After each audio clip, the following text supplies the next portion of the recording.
We should be live. All right. Just have to wait a few more minutes. Or are we there now, Julie?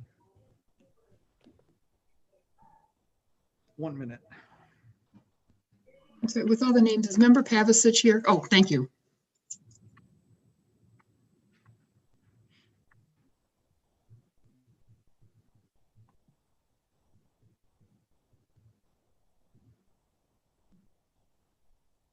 Okay, I have 6:30. Are we ready to begin? Yep, anybody who's on the call and not presenting, we just ask everybody to, except board members, to turn off your cameras. And everybody, unless you're speaking, have your microphone muted. With that, we can get started. Thank you. Can you call the roll, Mrs. Nidek, please? Yes. Nancy Kupka, Present. Mike Davenport, Here. Sherelle Fuller, Here. Dan Nicholas, Here. Terry Pavicic, Sorry. Here. thank you. Rick Pavanato, Here. Joanna Vasquez Drexler, Present. Zoe Boyd, Here. and Sam Bull. Sam's on his way. He had problems with the link. I'm sending it to him right now. Thank you. Thank you. We have a quorum. Let's stand for the pledge.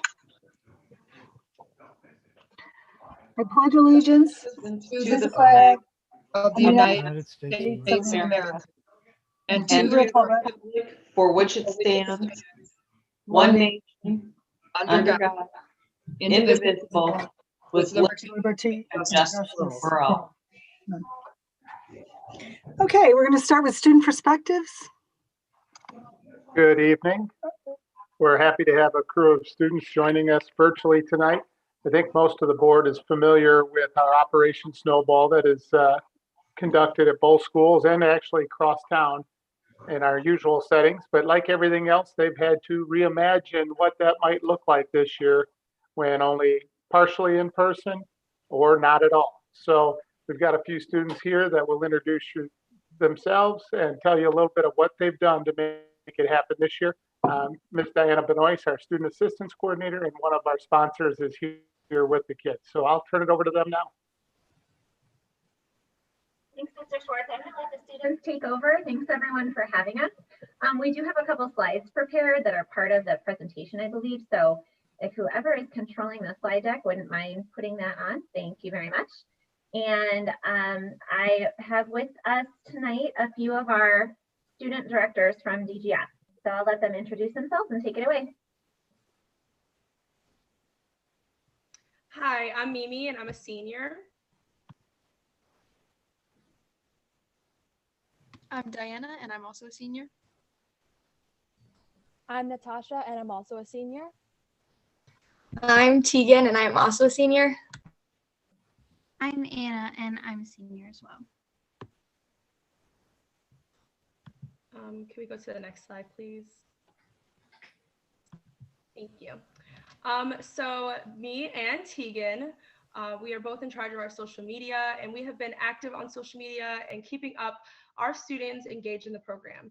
We post updates about our events and reminders to sign up, pictures from the events, so students have a platform to view updates about without having to check their emails. So it's right away straight with their phones. And then if you want to go to the next slide. One of the first activities that we did was we put together a bunch of Halloween themed goodie bags full of treats and information about Snowball, and we delivered them to past and future participants to spread the news of upcoming events and encourage these students to pass these little spooky surprises onto their friends and then go deliver it to their friends. The directors had a ton of fun delivering these, surprising our friends with these cute little gifts, and we really enjoyed seeing it get spread throughout the community. So this was our October 24th event, which was we made our normal snowball into a 2-hour snowball that was split into 2 different 2-hour events. We had about 120 students. We did a Simon Says activity and a freeze dance as our opening activities. Then we had a speaker, which was Mr. Walsh Rock, who was an amazing speaker. And then instead of doing our normal warm fuzzy necklaces and giving like out pieces of string like we would normally do at our snowball, we had made warm fuzzy bracelets and gave the students the string, so then there was no like passing between the students. And then we also so then after the speaker, we did a little debriefing along with introducing ourselves to our group, and then we did some group activities that were being socially distant.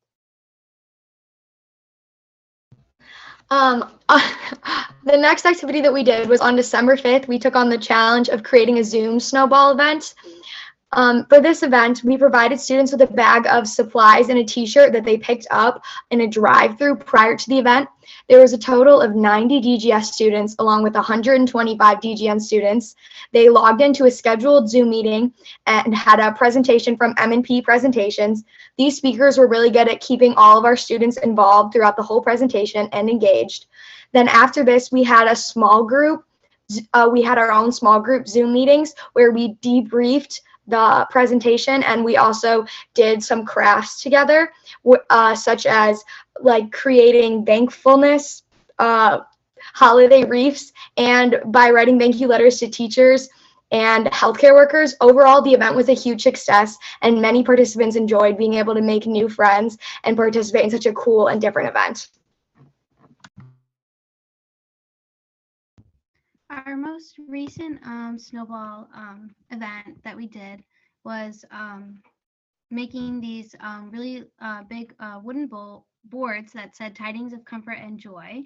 And so we basically, each director chose 2 students that they felt especially stood out in their groups and they could use an awesome gift in these rough times. And then directors then delivered these boards along with a goodie bag to the 30 students that we chose. And we had such a great time seeing the reaction to the gift, and they were really excited to see how much it made their day.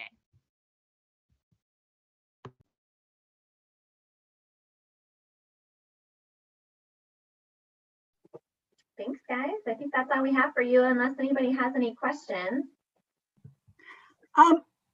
What kind of feedback did you get from the participating students? First of all, congratulations, great program. I mean, you guys talk about grace under pressure, but what kind of feedback did you get from the students who participated? Overall, I believe that the feedback that we got, obviously our students are used to our normal environment of snowball because it is really consistent throughout the years. So when people do it, they're expecting the same thing over and over again. So people were really apprehensive about this new form of snowball, but everyone was like very surprised at how successful we were in like creating a similar snowball environment in such a totally different way. So our feedback was really great with like the ability and the things that we had to work with. Cool. Anybody else? Well, I have to commend you because I think that shows some real adaptability. Real proud of all of you. Thanks. Thank you. Well Thank said. you. Thank you so much. Thanks for coming on. Thank you for joining us. Well done.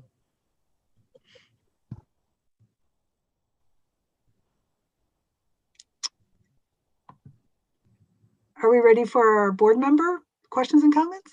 Yep, student board member reports. I know Zoe's on. And I think Sam's with us now too. Okay. Hi, yeah, I can start. Thanks again. So the past couple weeks since I've seen you last, there's been plenty going on at school, even though we're home. We actually came back last week after holiday break, which was really exciting for all the students that came. Some things that happened the past couple weeks, there was a virtual holiday concert and a winter art show on December 17th, and they were both really cool. You can still see them on the Fine Arts blog if you want to go check them out. Also in Fine Arts, 7 students from BGS were selected to be all-state musicians by ILMEA, and we'll just have to patiently wait and see what that'll look like this year, but congrats to them. Some other things going on in activities, A Midsummer Night's Dream and The Complete Works of William Shakespeare were released for viewing. They both took a really creative spin on remote recording, so you can still check those out too. And on February 4th, there's going to be the Black History play. It's called Blood at the Root, and that'll be available to watch then. And this year's musical is also High School Musical, which will be sometime in the spring. And then, yeah, culture of the school, like I said, we came back after winter break, and people seem to really enjoy their time spent in school. We understand we had to go back this week, but I think that was a nice treat coming back. Overall, people are a little bit overwhelmed right now. I think even as great as the hybrid schedule was, it's a challenge for everyone to get into the swing of things coming back after break, especially like a new atmosphere, new climate, and with the added pressure of current events. I'm sure you guys know, but I also wanted to take a moment to shout out the history and social studies teachers at DGS, because they worked really hard the night after the insurrection at the Capitol happened to compile just a list of information so that we could all have some perspective on what happened. And they offered us a place to ask questions, and they offered us some emotional support because it was a little difficult to deal with that amongst everything else. So yeah, that's pretty much what's been going on. And thanks, Mike. Thanks, Zoe. All right, so for DGN's perspective, obviously similar to what Zoe was just saying, big changes with returning to hybrid learning. I think that the general mindset seemed to be that students were stressed about the new schedule, and obviously coming back to school is not ideal after winter break for any student. I mean, that's an age-old truth, but I think that everybody was pretty excited to be back in school. I could see it, from the limited part of the face that I could see on people. I could see it in their faces. I could see it in their eyes when coming into school. I personally had a great time seeing people for the first time in a long while at school, even if it's just for a half day. But people are upset that we have to return to remote this week, but I don't think that anyone is blaming the school board or the district. They understand that the requirements that were set. And so I think a lot of people are just really happy with the hybrid schedule and are definitely anxious to get back as soon as possible, as soon as the numbers get better. As far as student activities go, similar to what Zoe was mentioning, the Best of the Years musical was performed on Thursday, December 17th, right before winter break. And I believe we had 19 students at DGN named for ILMEA All-State. And as for clubs, they obviously continue to meet virtually. The German Club and NHS actually did some community service recently. On that same Thursday, December 17th, they went to Feed My Starving Children for 2 hours and did some packing there. And NHS has also raised nearly $5,000 for Salvation Army over the last 3 weeks, or the last 3 weekends of December, doing some of that bell ringing, of course. And as we all know, no sports since the last meeting, but I was having a conversation with Ms. Schwartz before, and I was informed that the IHSA is having a meeting soon about that. So that should definitely be something to look forward to, something to pay attention to with what decisions they make on that. And I was actually having a conversation with Haley Grubich, the old student board representative from last year. And because I every month before I give a student report, I put out on my Instagram, I say, let me know if you have questions or comments. Let me know if there's something you want me to share with the board, and I will get back to you. And, she was interested in the Main Street intersection and what the board has addressed and hasn't addressed with that. Obviously, there's other things that are going on right now. There's plenty of pressing matters, COVID and obviously other things like that. But she felt personally that speed limit signs, the sign changes weren't necessarily working. She constantly sees people speeding through that intersection no matter what. And she just thought that now would be a good time to plan some changes because they can be put into action in the summer once things are rolled out.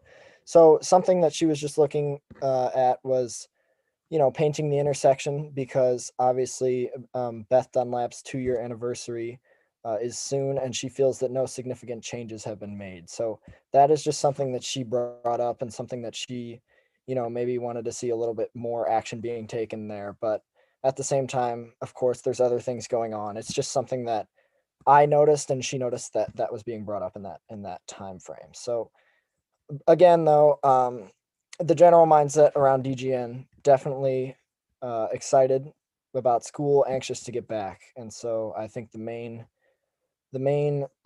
emotion right now is just impatience and waiting to get back, but obviously excited to get back into the hybrid schedule. So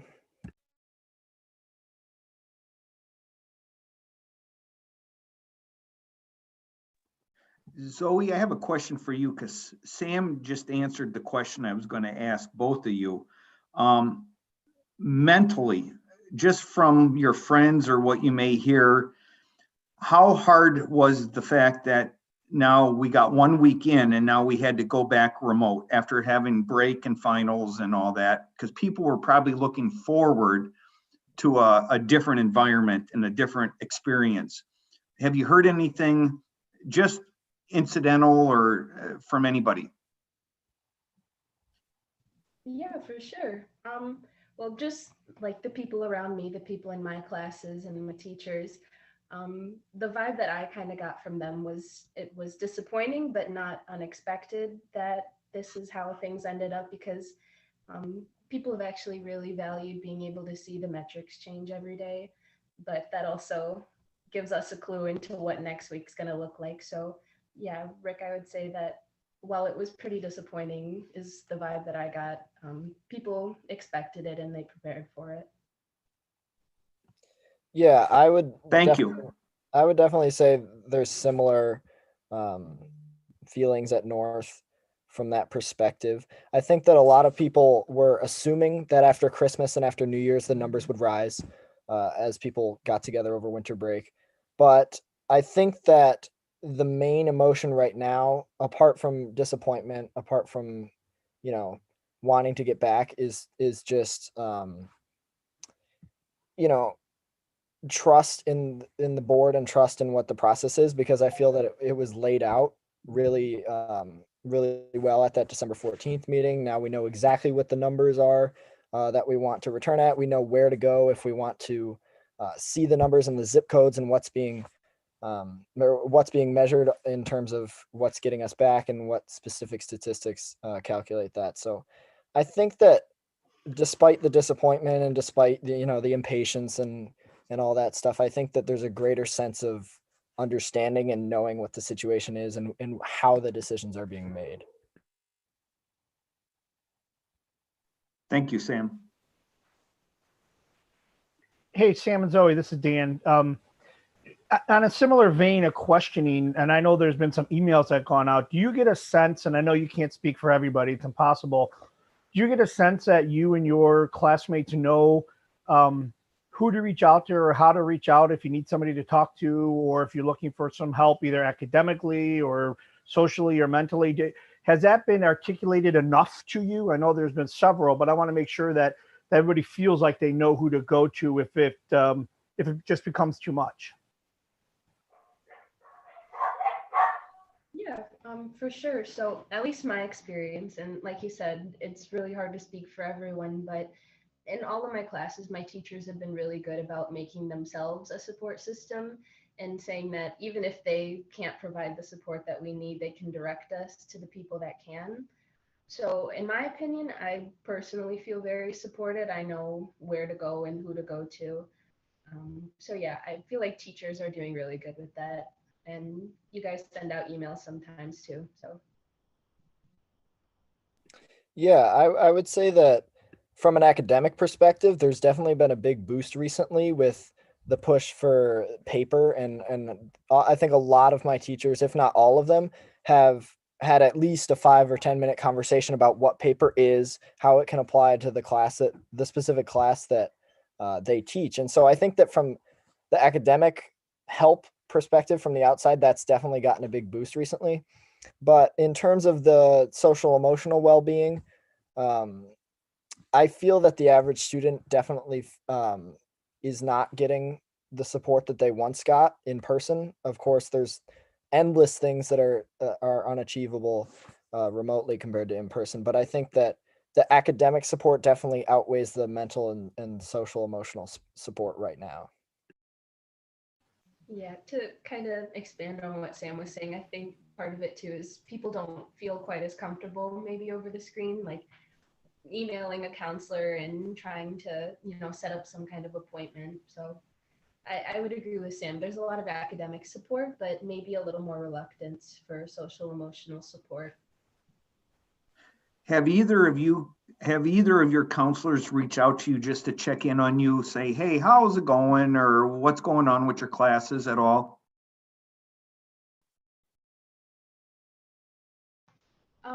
Me personally, no, but I do schedule meetings with my counselor, like whenever I need to talk about like post-secondary planning and whatever I need to. And when I do email her, she reaches out and asks how I'm doing. So, but yeah. Yeah, I would say pretty much exactly the same thing.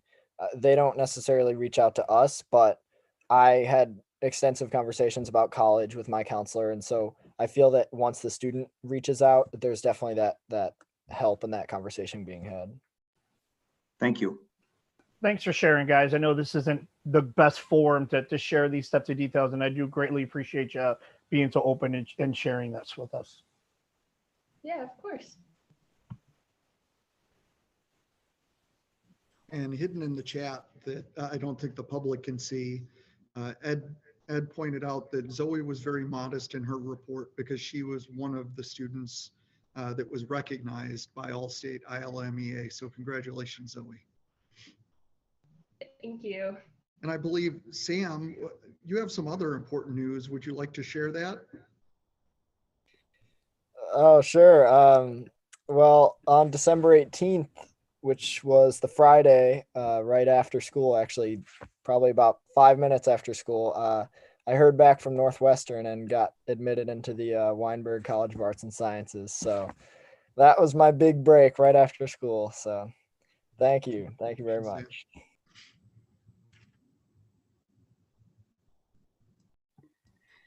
And just to, first of all, congratulations to both of you. And thank you for your reports. And just to come back to the question Sam reached about traffic, I know I talked with Hank a little bit at the last meeting, but we'll be scheduling an update on some of the traffic changes fairly soon, I'm thinking, because I know you were talking, because Hank's been talking to the village, because there's still some things going on, some changes we've requested. So.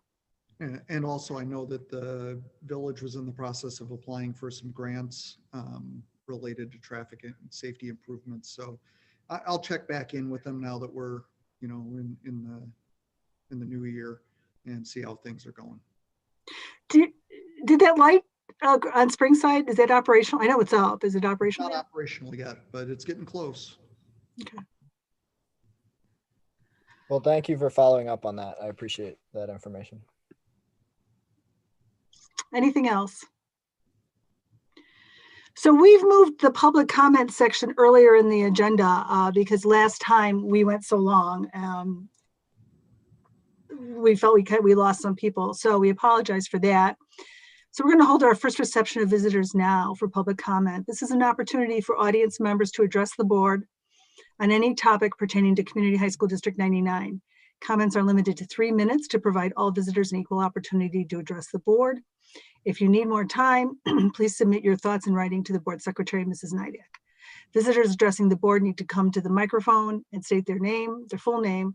The proceedings are being tape recorded for the purpose of producing accurate meeting minutes, and they are live streaming as we speak. I reserve the right to modify these protocols if circumstances warrant, and audience observation of these protocols is appreciated. We have nobody in the administrative service center that wishes to address the board, which is why I was able to take my mask off. And we did receive in the online form for the board 17 comments. All of them are addressing concerns related to the metrics and a variety of concerns of whether they're valid, whether they should be changed in some way, and an overall encouragement to the board and the administration to try to work to get students back to school. As always, those comments will be provided in full format to the board and will be made part of the official board minutes. Thank you. So then we'll move on to the workshop. And we're going to start with a presentation on supporting our struggling students. Yep, we have quite a few of our staff members here, and I believe Scott is the master of ceremonies for this. Yeah, I'm going to kick it off. So I'm honored to introduce our team that will be presenting to you. So we have Sarah Corrington, who's our associate principal at South. She'll probably be waving at you on the screen. We have David King, who's our CSSS department chair at North, and then Aaron Ludwig, our associate principal at North High, and then we have Vince Walsh-Rock, our assistant principal at South High. And Hank, the next slide, or Rod, whoever's controlling it. So we are going to talk to you a little bit about the systems of support that we provide for students, and then go into the supports that we provide for struggling students, and then talk to you a little bit about the outreach to all our stakeholders. So at this time, I'm going to turn it over to Sarah. Hi, good evening. Thank you so much for giving us the chance to speak with you tonight. We're obviously going to spend most of our time tonight talking about what our team does when a student struggles, how we identify who they are, how we decide what we're going to do to develop a plan to support them, and when we decide and how we decide when that plan has to be adjusted. But I hope you'll see over the course of tonight that student services goes far beyond just intervening in struggle. We make an effort to reach out to our students in all facets of their time with us. And that's why you see those three circles: their academic lives, their social emotional lives, and their post-secondary planning. In each of these areas, there's tiered interventions that we can turn to when students need more help. And our team will overview many of those tonight. We never like to see our students struggle, but we know that in struggle, we often find strength when given the right support. So that's really what our team tries to do. We try to find the right support that's going to build our students up. So as we maybe intervene on an academic issue, we're also building social emotional resilience. And that gives us a foundation then for our students well beyond high school. And we know we also have students who are doing very well, and they come to us incredibly academically sound. And I want to make it clear that we are here for the service of all of our students. Each of our students needs to have somebody that's helping to guide them in their journey so that they're ready for life after District 99. And that's one of the goals that our team has. And we're going to talk more as well about what the post-secondary planning looks like here in District 99 and what those supports are for our students. So while we are in the process of identifying students, it looks linear here, and it's absolutely not. Going back on the slide, I realized this should have been a circle. It's kind of like teaching and learning. You do both, and it just continues on forever. Our plans adapt as students grow, and our interventions should increase or decrease. They should be fluid. They should never stay the same. You're going to hear from the team all of the different ways that students are brought to our attention for support. So this starts even before our freshmen arrive at our door. We have great relationships with our sender schools, so we know what we need to do in order to help our students on day one when they are freshmen with us, and how we check in with them and what we need to do to make sure that they are getting everything that they need while they are here.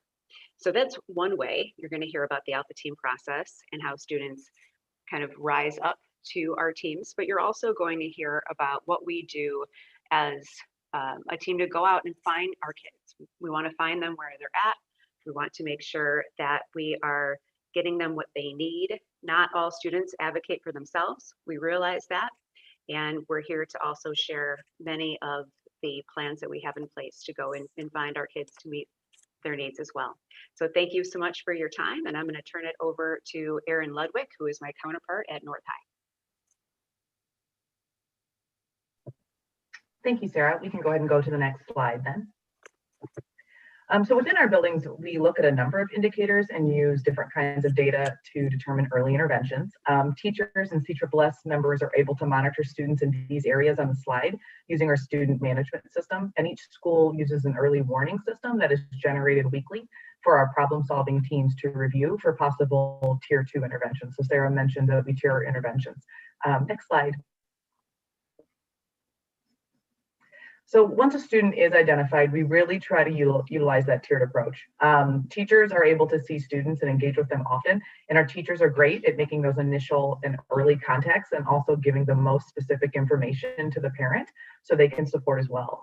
For example, if we have a student who typically has no missing assignments and all of a sudden misses a summative assessment or a few assignments, the teacher will touch base with the student and maybe encourage them to attend office hours so they can have more specific support outside of that class time.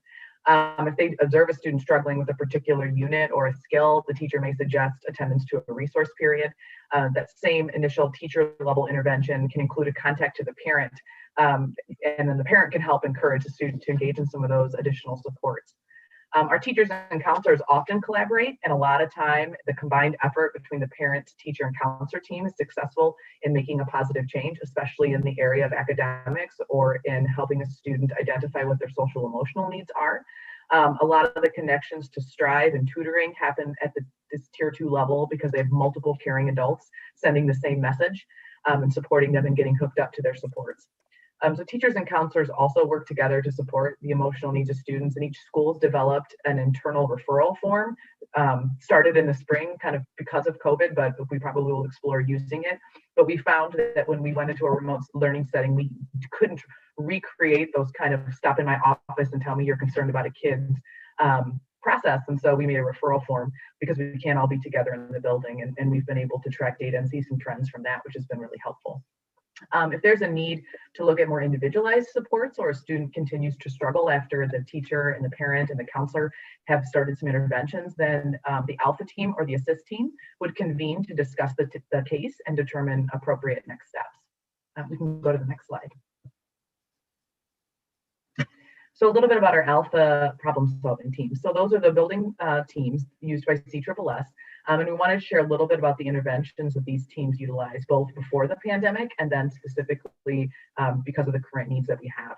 So both buildings have a structure for academic groups that support students to get back on track and stay on track. And this year we specifically have provided cohorts at each campus that increases a student's time in the building in a socially distanced and safe way, and then provides supervised support in getting them connected to their remote classes. That's for students who have really struggled to even get logged in, some technological concerns. We've been able to use that cohort structure.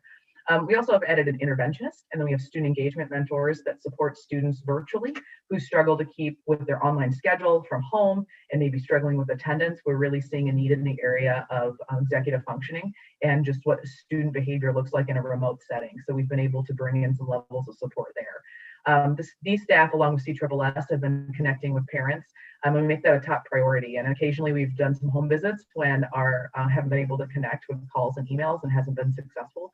So at both buildings, we've done some home visits to try to get kids engaged and families engaged. Finally, the alpha teams also assist in getting students connected with student support groups.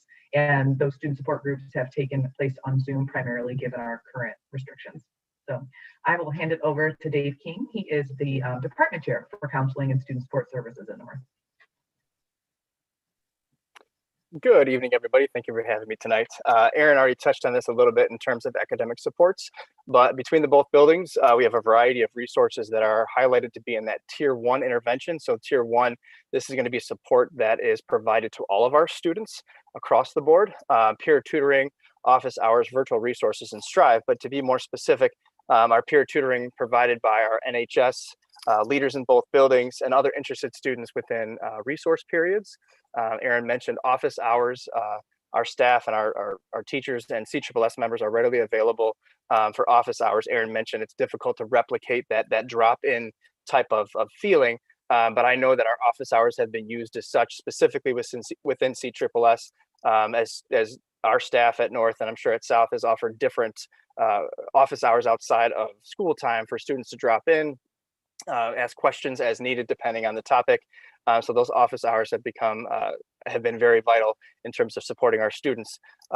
Virtual resources such as Strive, being that after school tutoring program provided by our students and teacher leaders in the building.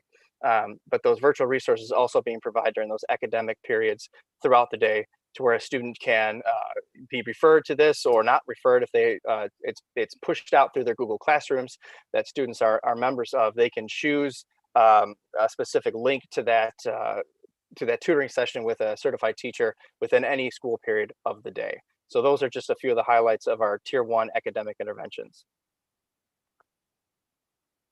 Social emotional supports. Obviously, this is being generated as we speak, and as we've learned throughout first semester. What's important to kind of highlight some more of those Tier 1 intervention. I would include depression literacy as one of those Tier 1 interventions. As we've pushed out literature, information, knowledge, I think that it's important for students to recognize and understand their feelings, right? To understand what that emotionality is that they're working through in so many different ways, in a variety of ways under the current situation, setting, and pandemic, and understanding what those feelings are, and then providing skills and strategies throughout. A specific example would be, prior to winter break, pushing out a list of resources for students and families to access over that 2-week period, to where CSSS and teachers were not as available as they typically have been throughout first semester. And so we had some boredom busters, some different things that families could do to stay engaged and stay connected during such a time of disconnection. So just an example to teaching and learning and providing skills and strategies in a very unique way. Our support groups are typically created through student need, as we collect data and learn more and create more opportunities for students to engage with each other in a variety of ways. And then obviously the crisis processing groups that we've provided due to the social unrest and the different events that have occurred throughout the summer and first semester, and obviously supporting those students that have suffered and grieved through the loss of peers and friends first semester, as both buildings have suffered great losses. So just to highlight some of those social emotional supports. Finally, post-second supports. Zoe, I don't think I heard necessarily where you're off to next fall, but Sam, congratulations to be a Wildcat. You get to stay in some purple from what I hear, so that's good. But yeah, so our post-secondary supports, what's being provided, our focus at South and Discover U college curriculums have gone completely virtual. Everything that we've provided has been done synchronously and asynchronously, whether through Ed puzzles, through Google Classroom pushouts, through pushing in and taking a little bit of instructional time from our teachers, so that we have that collective audience to provide the same resources that we typically would during a regular school year. At both campuses, we have a College and Career Center website that's up and running. Being new to the district, looking at specifically the north site, it's a wealth of information. I was thoroughly impressed reviewing it and looking at the different options and resources that are available there, that were there pre-COVID, and now since we've gone this direction, just to support our students during this vital time of their of their high school tenure as they look for post-secondary planning. FAFSA night is one of those evening events that we've provided on a regular annual basis. That continued to happen this fall. And we have another event planned coming up, Conquering College Costs, coming up this Wednesday. So those events have gone virtual, and some feedback we've gathered from the virtual events has been that there's been more positive parent and student involvement within it, because they, the comfort of their home, they could stay and be a part of that conversation without having to, leave the home. Maybe they have childcare issues. It's been well attended from my understanding as well. So just some highlights for the student supports for the post-secondary planning. I think I'm going to pass it off to Dr. Walshrock. Thanks, David. Well, just really want to thank the board for the opportunity to speak to all of you.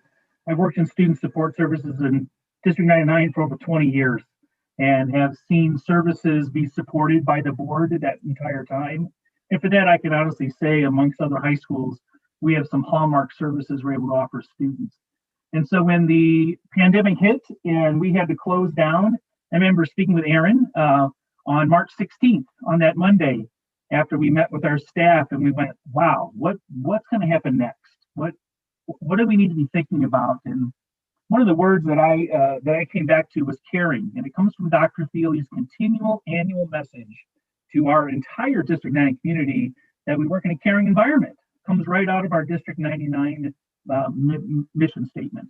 And so as we've taken that community of caring out into our communities, that's what happened. That's how we developed this particular site that's in front of you. This is on the District 99 COVID response site. I can't remember the exact term of it, but this was out there within a week of March 16th. And then Aaron and I continue to curate resources and push these out to students, to parents, and to faculty, because we knew the level of impairment was going to be significant in all of those groups. Another really intentional thing that Aaron and I did at both campuses was we flipped our team into full crisis mode. So that's a really important thing to know, because in crisis mode, every activity shuts down, everything goes into crisis response, and our teams are really attuned to doing risk assessments for students and identifying those students that are struggling in that personal counseling domain in their own mental health. And we continue to do that throughout that semester. We also had some seniors that were graduating and had to make their plans, their post-secondary plans. So we did all of that work as well to make sure students got to the places that they wanted to be. I'm sure it's no surprise to all of you in that post-secondary planning, there were a lot of questions that students had. A lot of students changed their minds about what they were going to do because of what was going on in their family, the financial resources in their family being at a loss for them, and just really wanting to stay closer to home for many students. So that process was complicated to end the year. And then this year, we've continued to curate this site and put resources out there. And for that purpose, we had to hit people in a variety of different ways with the services that we offer, whether it's individual students or in this prevention mode that we're talking about now, and making sure that Tier 1 support is out there for all of our students. And so I love this piece. So we've actually learned some things that we may not have learned without this. And the first thing, I have a specific example from today. I had a parent meeting today with 2 parents and their student, and a counselor and a social worker. And as I was reflecting on that meeting and really how well that meeting went, and I've heard this from other staff at South, and I'm sure David has heard this at North as well, is that I don't know if we'll have a preponderance of in-person parent meetings during the school day anymore. I mean, we don't need to pull parents out of work for a half a day to have a parent meeting where they can just hop on a computer and have a really effective meeting in the moment that's really targeted for their students' needs. So I would imagine we will continue to do that. That's been a wonderful benefit of having access to Google Meet and Zoom meetings. As far as reflecting on our school day supports, obviously it's been a challenge. We are a relational department. We survive on relationships, whether it's with our staff, our parents, our students, most importantly, our students. And so how do we foster relationship in virtual spaces? One of the things that I've learned really from the staff at South is they've learned different ways that students communicate. We have some students that really will only communicate via chat. Some students will only communicate with their cameras off, some with their cameras on. We have some students that will only communicate via email. This is really unexpected on how students might communicate, but as we've learned what works for students, we've been able to differentiate our approach so that our school day supports continue to be offered in a very fluid manner based on what those students' needs are. And at both campuses, reaching out to the whole school community, knowing that our staff is struggling. It's not surprising. Our school board struggles. We all are struggling. We all are experiencing a degree of impairment. And the degree that we care for each other and continue to offer that care really speaks to the quality of District 99 and both high school student support services.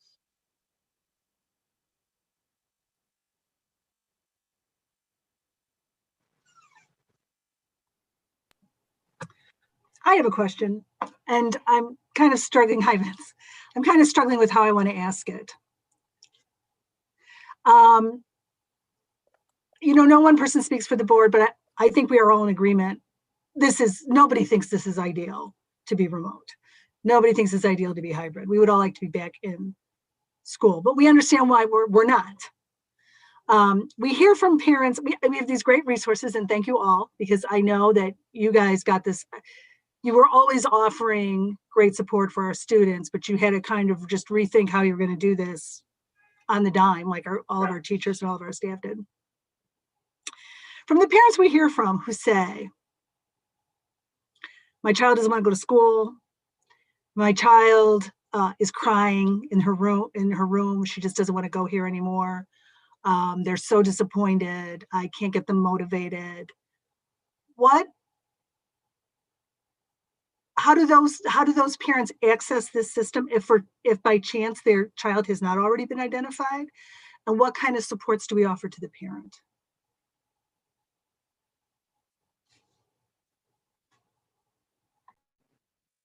I guess I will take just the first part of that answer. I'm sure other people can chime in.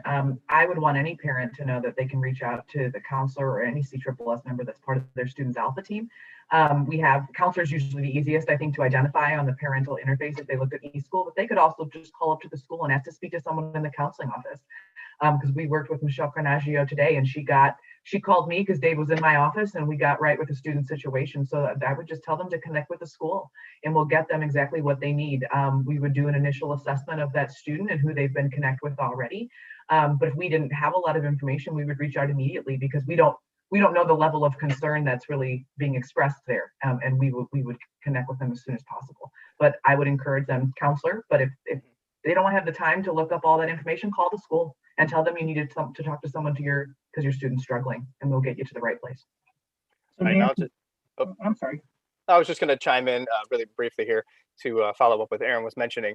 And Nancy, you mentioned, whether they're identified yet or not. From my perspective in the counseling office, working, so closely with our CSSS team, to me, that whether they're identified or not as a student that is struggling, that needs the support, I want to hear from the parent. Right, that might not be something we've had the chance yet to. A lot of times our students will use our services and our support team, as a way to work through that social emotional component. And the parents might, they're not sharing that information back. They might not come to their mom and dad and say, "Hey, I spoke with my counselor, my social worker today."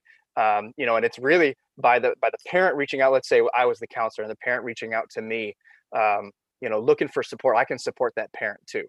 I can say, yes, I've worked with your son or daughter, or thank you for bringing me this information. Here's what we're going to do next.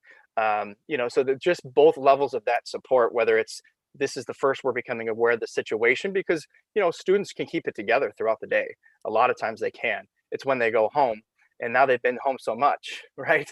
They don't have that same school outlet that has been taken from them. That's, it's grieving. I don't know if Vince mentioned this, but our students are grieving because of this loss of this connection. Sam mentioned, the activities and the sports and hopefully learning. I was a 3-sport athlete in high school. I can't imagine, my sports being taken away from me as a high school junior and senior, and that's what's been done. And I was involved with different activities throughout in clubs, and having that taken away. So we don't see necessarily everything that's going on at home.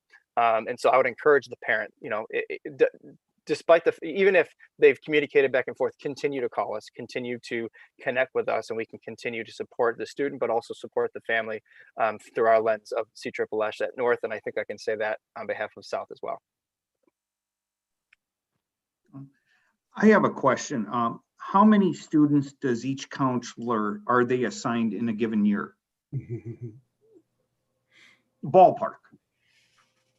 I can speak to that. We average around 270 to 280 for caseload per counselor. Okay. Yeah, I would say the same.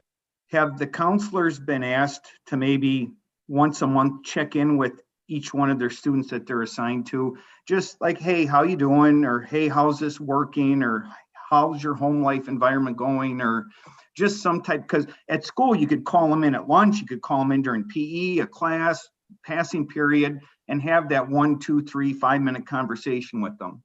Have those calls have gone out to those students where the student hasn't called the counselor, but the counselor's called the student or the parents?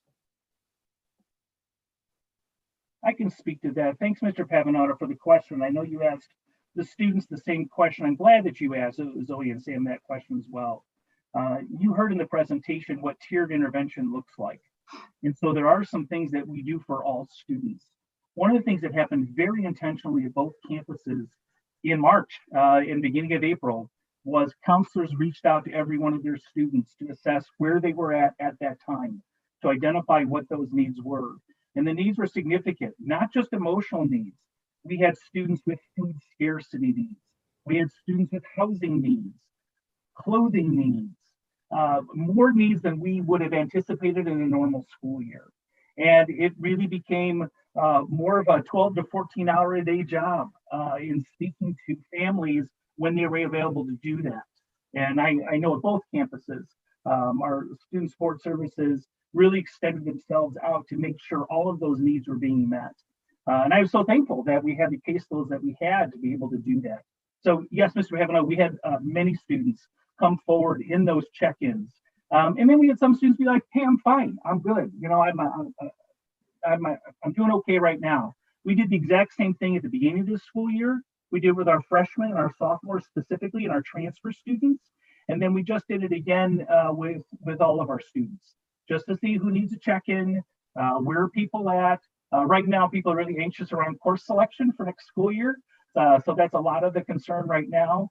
But I can safely say that our tiered intervention system, because it's been well developed for so long, is working and it's happening. That's one thought. And I want to speak one comment that Nancy made. Nancy, one of the things I've seen, and Zoe and Sam might agree with me, this time has made it difficult to connect the dots. So if I'm a parent at home and I'm in isolation with a student who's struggling, I may not know where to go, even though I might know where to go. You know, I've seen this where connecting the dots is challenging. So if you have parents that reach out to you, please send them to us. Nancy, it saddens me that maybe a parent said something to you that we didn't know about. I would always want to know about it. You know me well enough that I would do anything I can to make sure that student receives the services they needed. And you don't know me that well yet, but I say the same thing. I feel the same way. I would want to be the first to know. So please send them our way. We have routinely, and I do appreciate the fact that you guys are there. I just cannot even imagine. And my next question was going to be Rick's question. So essentially, would you say we touch base sort of routinely with all of our students? I'm sure there's a few we don't get. And some, Nancy, it's in a tier 1 fashion where all students receiving a similar communication. We have learned, Dave and I have talked about this too, asynchronous push out information doesn't do real well at giving feedback. It really is about synchronous. So we've shifted to push in lessons and classes. Yeah. We were in PE classes today talking to students in that tier 1 way to identify students that might need additional support this semester. I guess, Vince, the reason why I'm asking is I'm a teacher and I see 140 kids every day. And I have chosen to have 10, 15, maybe a 20-second conversation with each student individually when I take attendance. Hey, how was your weekend? Fast, slow, just about right. And you can hear in the tone of their voice what's going on. And I'm doing it for 140 kids every single day. And I guess part of me would assume that the counselors during asynchronous learning would maybe blow a phone call out to a parent or that student, say, hey, how's it going? Maybe once a month, just to check in whether they got straight A's or whether they're not doing very well in their classes, versus just focusing on the ones that are being flagged as maybe not performing well. And so part of me wonders, is that happening? I mean, yes, I lose 7 minutes a period, but I just don't, I choose not to do bell work. I choose to have a conversation with the student every day. It's a valuable 7 minutes. Absolutely. Vince, go ahead. I'm sorry, I didn't mean to. No, it's okay. So, I mean, thanks for raising the question. Obviously, a counselor caseload feels a whole lot different than a classroom. And so as I look at my caseload, and I'll go back to the presentation, we work in a tiered intervention model. So there are things we do at a tier 1 level for all students, and we've done more of that than we ever have before to identify who those students are. I mean, Mr. Pavanato, I wish that time existed to give every student a call to have an individual conversation with them. That being said, I know a lot of that's happened already. And Sure. most of you parents, we've done more parent work than we've ever done before Mhm. to identify who has that level of need. And that doesn't mean we just work with students that are struggling by any means. Right. Because we have those 3 domains, one of them is the post-secondary domain, we've still been doing all of our interventions in post-secondary planning, whether it's FAFSA completion, identifying your post-secondary pathway, having career speaker series. That's a whole different intervention system that we see a lot of students through.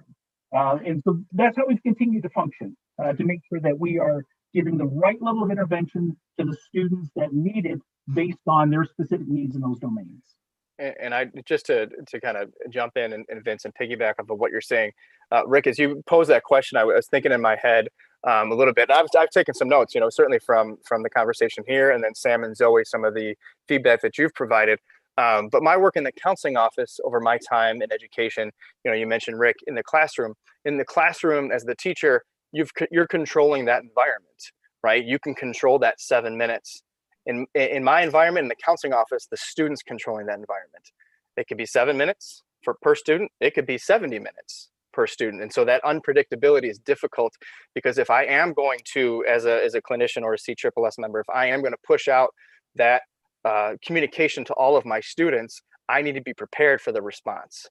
I think from a teacher's perspective, taking that time, Aaron and I can speak to this at all levels, that we have encouraged our staff members to step away from curriculum, really focus in on the social emotional component of the student, and really, wrap that student around. But we know that, and the teachers, I hope, know that if that emotionality increases, they know where to go next. And that's that tiered intervention that Vince is talking about, is that once we reach past that surface level on what the teacher can support in the classroom, which is, part of me, I was so excited about hybrid because I don't really know a lot of students yet because I haven't been in the building. And so I really thrived on that 1 week of I was in the halls during passing periods and, trying to meet students, because that's where I thrive. So, just to have, and I'm hopefully, as we continue back into a hybrid model, that entry, that service level of social emotional support is going to be supported even more so in the classroom by our wonderful teachers at North and South. But then they know, all right, we've got, we got the people over there in CSSS that are ready to swoop in and support should, that question of how are you doing today take us a different direction. I would just like to add, we are learning so much about how to support our students during this time. There's some Zoom fatigue is real, and we've struggled to get students on a Zoom environment. And so the times when we are in the building, we are capitalizing on the ability to get with students. Originally, we had said, okay, when we're in the building, they need to be in every moment of their class all the time. We are not going to pull them. We're going to try our hardest. We're going to use that resource period. And students were so tired of being online that they weren't logging in during that resource period. And so then we had to go back and problem solve, like, okay, this student, the need is so great. We need to collaborate with that teacher. I need 5 minutes out of that class because I need to connect with this kid. And so we're learning that, and feedback has come from students. I've sat with some students on some different mental health presentations, and they said that we're just tired. And the idea of getting back online after I shut that down is really hard. So kind of taking that feedback, retooling what's going on, because this semester we're planning on still having remote learners at some point to be back fully to normal with everyone in the building. I would love to say I'm hopeful, but I think we have to take what we've learned, because although I think we'll be back more hybrid, we're still going to have remote learners and they're still going to have the same needs. And so we're going to need to be able to learn from what we've learned already. So student feedback has been amazing in regards to that. Okay. Thank you.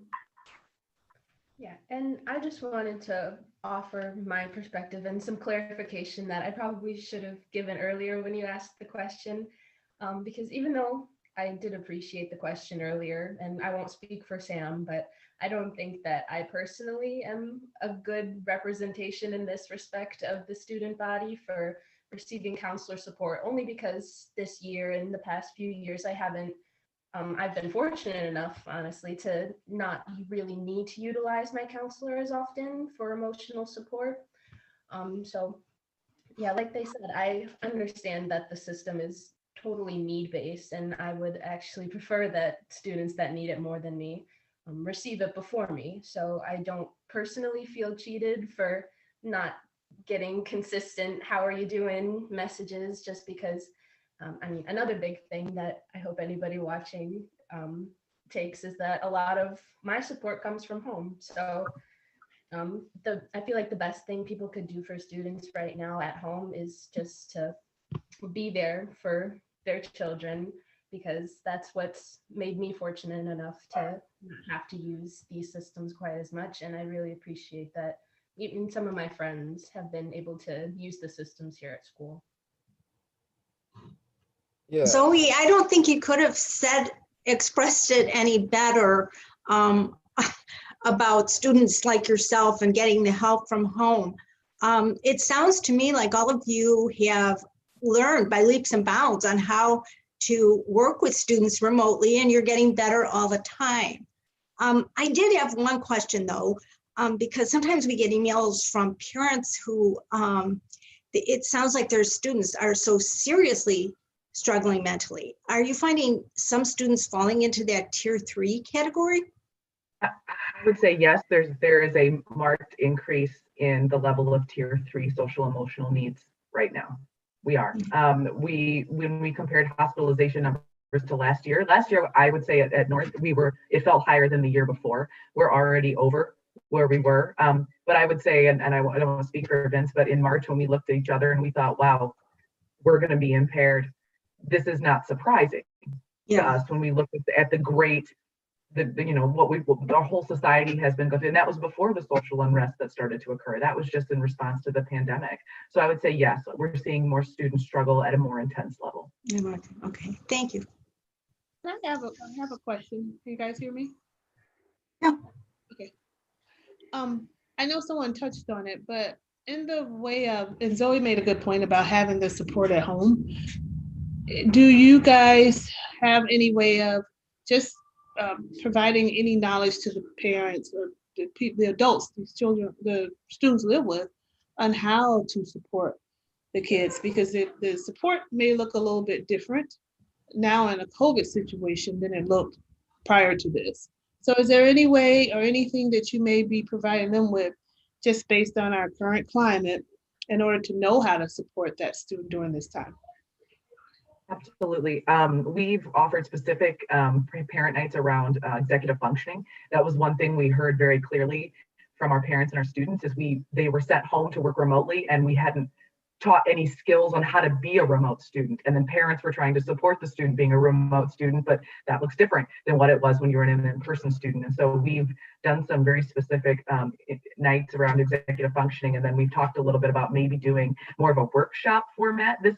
So we did like information push out around that last semester, but we've talked about maybe doing a workshop where we are encouraging parents to log on with their kids, and maybe we can do a different format so we can do some kind of almost executive functioning boot camp and do it early. We've talked about doing it here in January. So like getting your student binder, your virtual binder together in regards to that. And then Vince and I serve on the Grit 2 board, and we've been a part of conversations just with that group around supporting parents in conversations around anti-racism and social unrest. And they're starting a book club that I know they pushed out to the community. And why that's not a D99 thing, I will say that it represents great conversations happening in our community.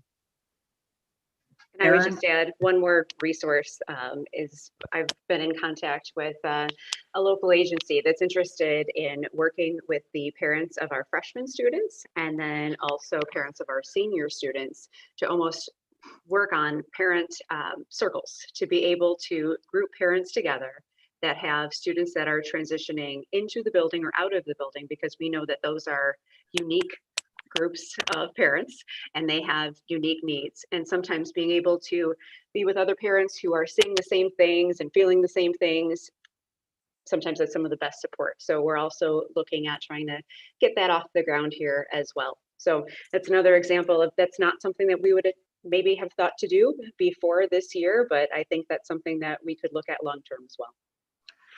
Aaron, I think that idea of you and Vince reaching out to parents is a great idea sooner rather than later, because you would not believe how many parents are actually in the classroom with the kids. They are there sitting at the table, listening, asking their kids to go do stuff, and just getting protocol out there that, hey, your kid's in school, even though he's at home on the kitchen table. There are more parents in that household than you would think. I was shocked at how many parents are actually sitting there. And the reason why I know is because I've gotten so much feedback with the fact that I just ask the kid a question every single day individually when I take attendance, instead of doing breakout sessions or bell work.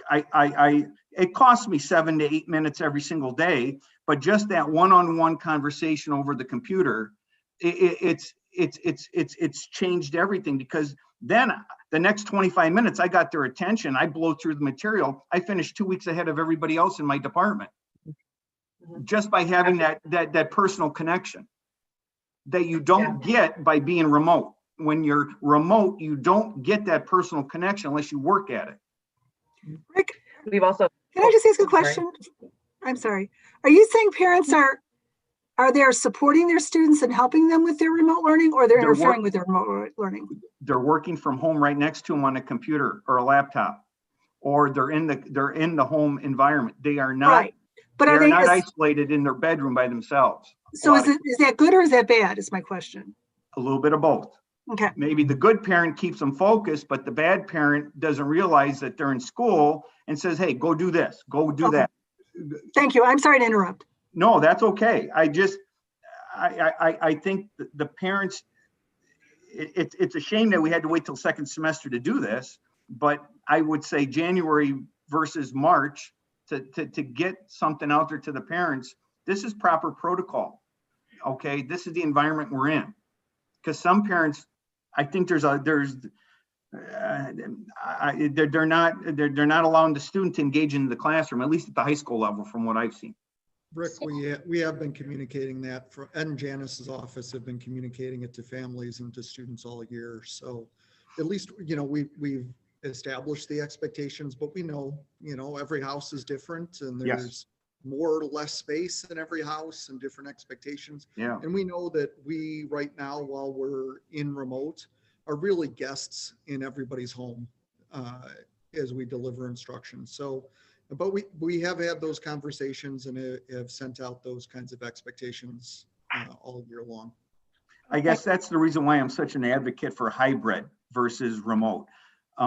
There's so much more to that interpersonal relationship that develops in person.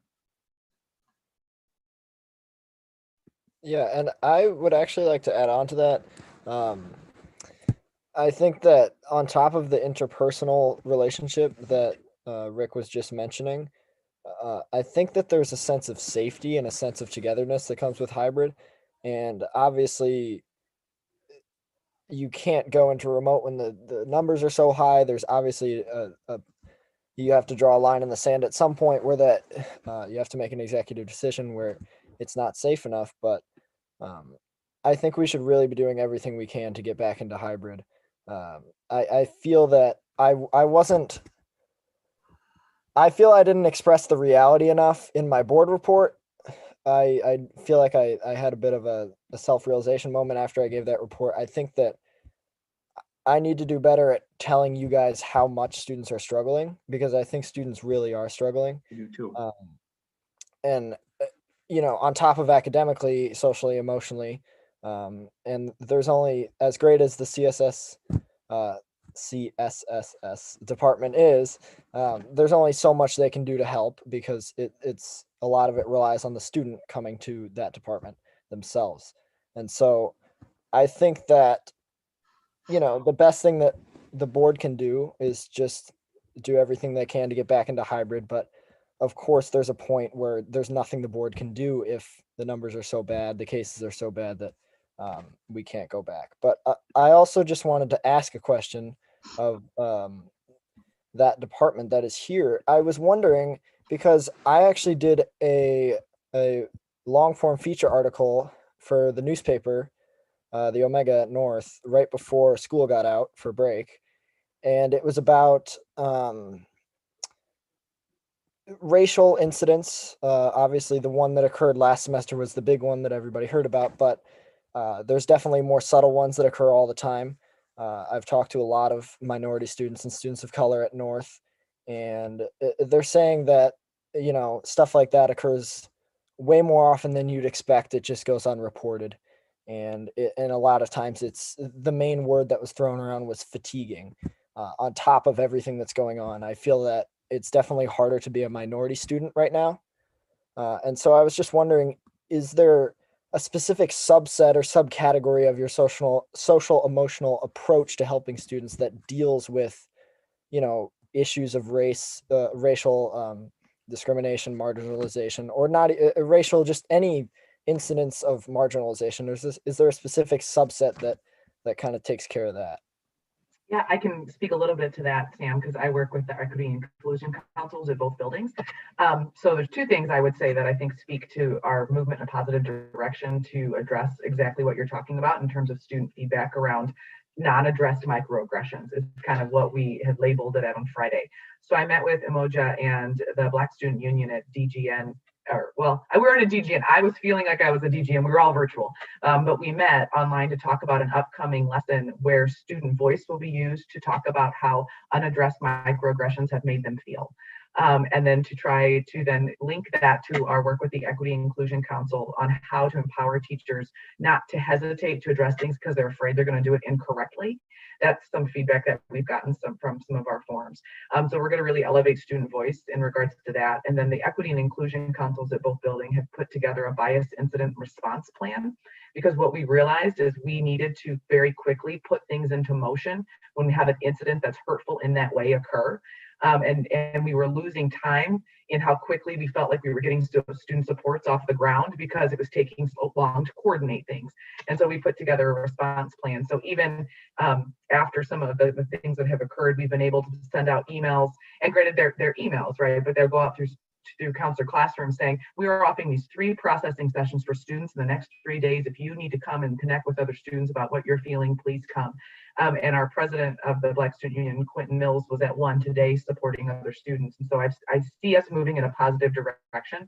And I appreciated the article that you did. I feel like we talked about that last year as well. But I see us moving in a good direction. And I also see students being involved in giving supports to other students, which is ultimately where I want to be. Yeah, and Sam, I just want to chime in too a little bit. I know, Sam, you're going to be, graduating here soon. And so our time will be very short together. But, this coming in as a community member, right, and someone that's supporting students in their learning and life and how they develop into that person, that we all strive for them to become. This is a community that, north, south, feeder schools, that we need to come together as it pertains to equity and inclusion and providing the same message. It's important, I think, to educate and provide that foundational knowledge for our students before they walk in the doors of North and South. To more or less, provide that foundation of each other and that togetherness that we celebrate and that we miss so much. And so that's something that I'm very passionate about and hope to move forward. Once I figure out where all the rooms are at North, we'll work on that. But this is certainly something that I'm passionate about in terms of supporting certainly our current students, but then being an agent of change as we progress forward into this, into the 2020s, if you will. Thank you. Sounds like our conversation on this is wrapping up. So I wanted to hit on the question that Rick asked earlier and provide a little more emphasis. That how many students per counselor ratio that we have, 1 to 280. So, just think about that for a moment. And this group of people really deserve some props for a job well done. And then understanding that last time I looked into this, that student to counselor ratio, our district does a better job with that than all of the surrounding districts. We have more counselors per student than most of the surrounding districts. And so that says something about our commitment as a district, right, to these efforts. And so I think we've seen the result of that in this presentation tonight. And I love the "what have we learned" slide. I mean, just thinking about how much better, this is an awful experience that we're going through right now, but the things that we're learning that are going to make it so much better, going forward, even when we get past COVID. So thank you for all the hard work. Well said, Mike, well said. Any other questions or comments?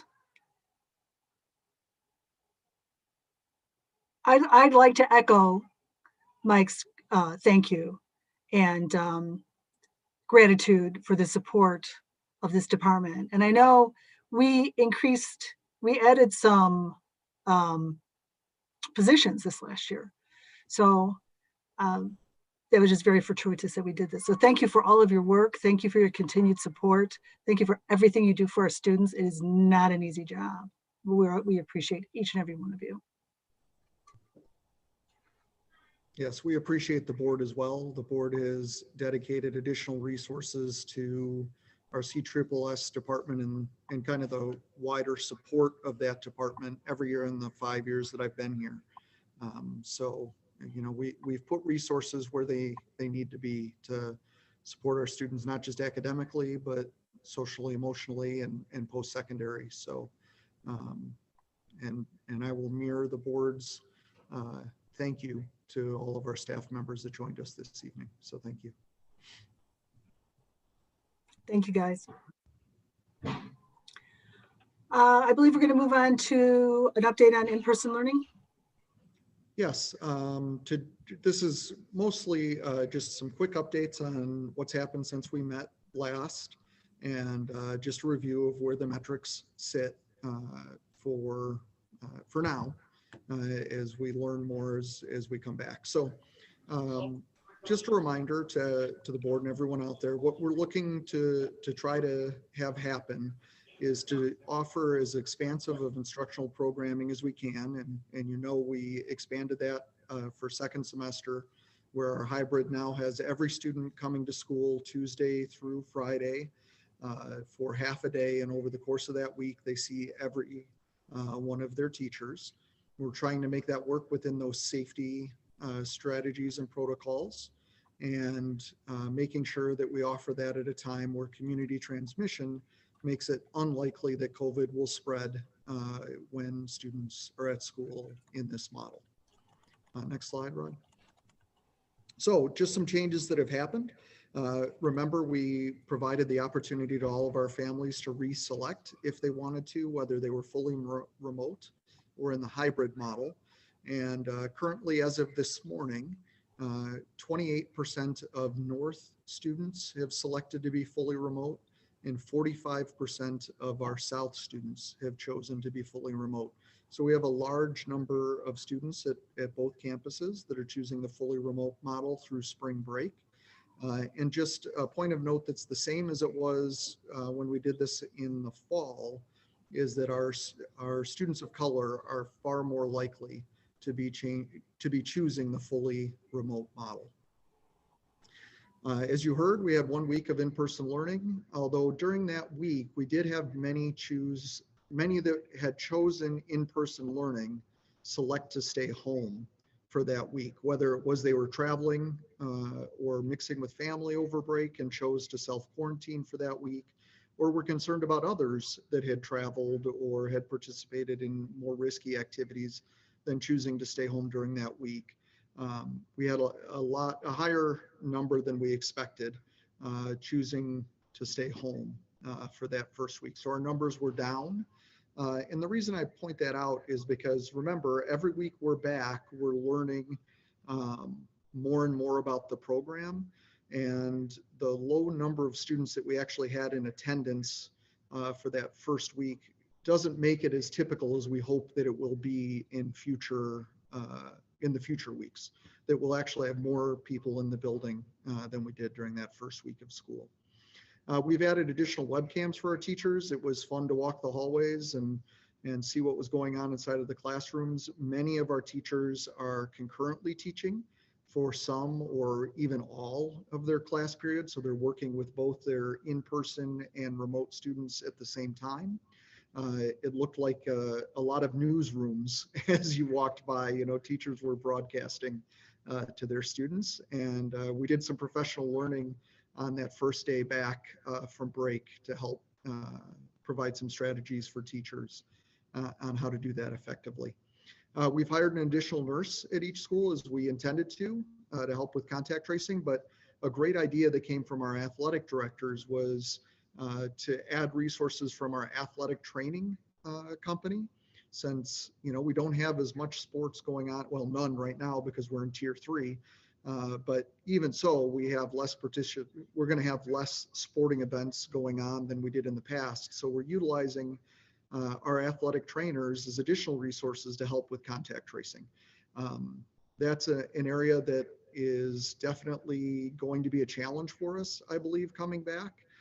We had far more illness that we were tracking that first week than we had at any point during first semester, including our hybrid weeks.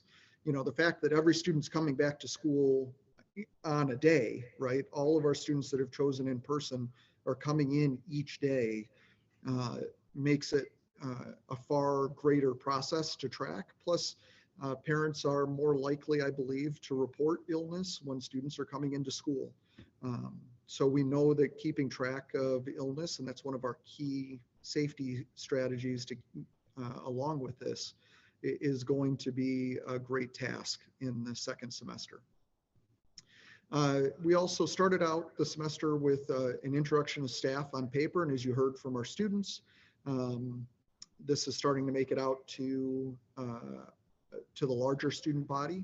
We've circulated some general information from Ed and Janice, and then over the next couple of days and weeks, we'll have more specific information for students and for parents to help them understand the resources that have been provided there through paper. So any questions on any of those? Just before I move on, because the next couple of things are just real quick reviews of where we're at. All right. So just to review, what we're trying to do here is we're trying to develop programs here where we're unlikely to spread COVID at school. And we've matched those up based on our experiences from the first semester and what the CDC guidelines are around those metrics. So what we're working from, next slide, Rod, is that we're using the factors of community burden, which are both the number of cases per 100,000 or positivity rate. You'll see, once again, the metrics we've set there. In addition to a third core indicator, which is our ability to follow up and contact trace within 24 hours. And then the key mitigation strategies that are down there, which are all of our safety strategies that are in place. Next slide. We have set those thresholds both based on, as I said, our experiences from first semester. So first semester when we, you know, I know everybody knows we were only in that hybrid model for 2 weeks, but it was a key 2 weeks when community transmission and community spread was on the rise and started below 5% and ended up above 8% by the end. And remember, we also had our special ed cohorts and small cohorts in from early October all the way through Thanksgiving. So we learned a lot from students coming in those settings as well. And so the thresholds that we've selected are based, you know, that 9% number. I know there's been a lot of talk about that 9% number. We really felt, you know, before that number was at 5, right? When this all started and IDPH created metrics and DuPage County Health Department, the number where they were encouraging us to move fully remote was at 5%. We pushed that through those 2 weeks of hybrid because we were able to keep people safe in there, and the number had been turned more over to us as a school district. And during that period of time between 5 to 8, we saw that we were having difficulties keeping up with contact tracing, and staffing was becoming a concern. And that's why we've added the contact tracing resources and the nursing resources. And we've also changed some of our staffing throughout the entire building to make sure that we can cover when teachers are out sick and those kinds of things, which has made me comfortable and the administrative team comfortable moving that number to 9, right? And as time goes on and we're back in school more often, I think those numbers could move up or down based on what our experiences are in the hybrid learning in second semester. You know, each week is that learning opportunity for us. And then there's additional new research coming out that eventually will start to coalesce and make its way into guidelines and recommendations that we receive from the CDC or other health agencies. You know, we're starting to see there was a major change from the CDC in quarantine periods and exclusionary guidance that moved that 14-day down to 10 days for us in DuPage County. So that allows us to get staff back into the building quicker, which helps with covering classes when people are on quarantine. We're starting to see new studies come out on the effectiveness of PPE and the various safety protocols that are out there. We're starting to see a variety of studies on what happened in different school districts around the country as they opened during different rates of community metrics, and how opening of schools may or may not have played into rising cases in schools or in the community. And we're also seeing some specific studies based on high school rates of transmission and the impact in the community, and how high schools are different than elementary schools. I imagine all of the research from this will eventually start to shape the recommendations that we're receiving from the variety of levels above us. And then there's going to be vaccine and testing implications moving forward that might play into how we look at those thresholds and what we know about community spread. So to review, as I just said, our positivity rate right now sits at 9, or, you know, our threshold sits at 9%, or that 125 per 100,000. A lot of people have asked, point to me in the CDC where it says 9%, and it doesn't, right? The CDC gives us some ranges based on the risks of our instructional program, and our instructional program is pretty robust, especially for the Chicagoland area in our new hybrid model. So within that, you know, the CDC points to a range, as we discussed last month, between 8 and 10, and we're comfortable with 9 based on what we learned from the first semester. And as we learn more, we'll come back to the board and the community and talk about what we're learning and where those numbers could move. Also, the ability to follow all of our safety protocols, that we have no ongoing outbreaks at school, you know, that's 5 or more cases connected back. And that we're able to follow up on those close contacts in the 24-hour period, and follow those exclusionary protocols, you know, those quarantine periods.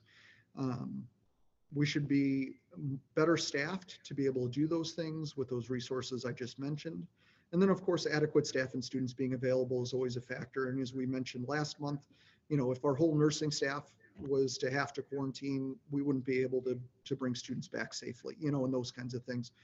If we're able to get subs or any of those factors all play into keeping a school open and operating.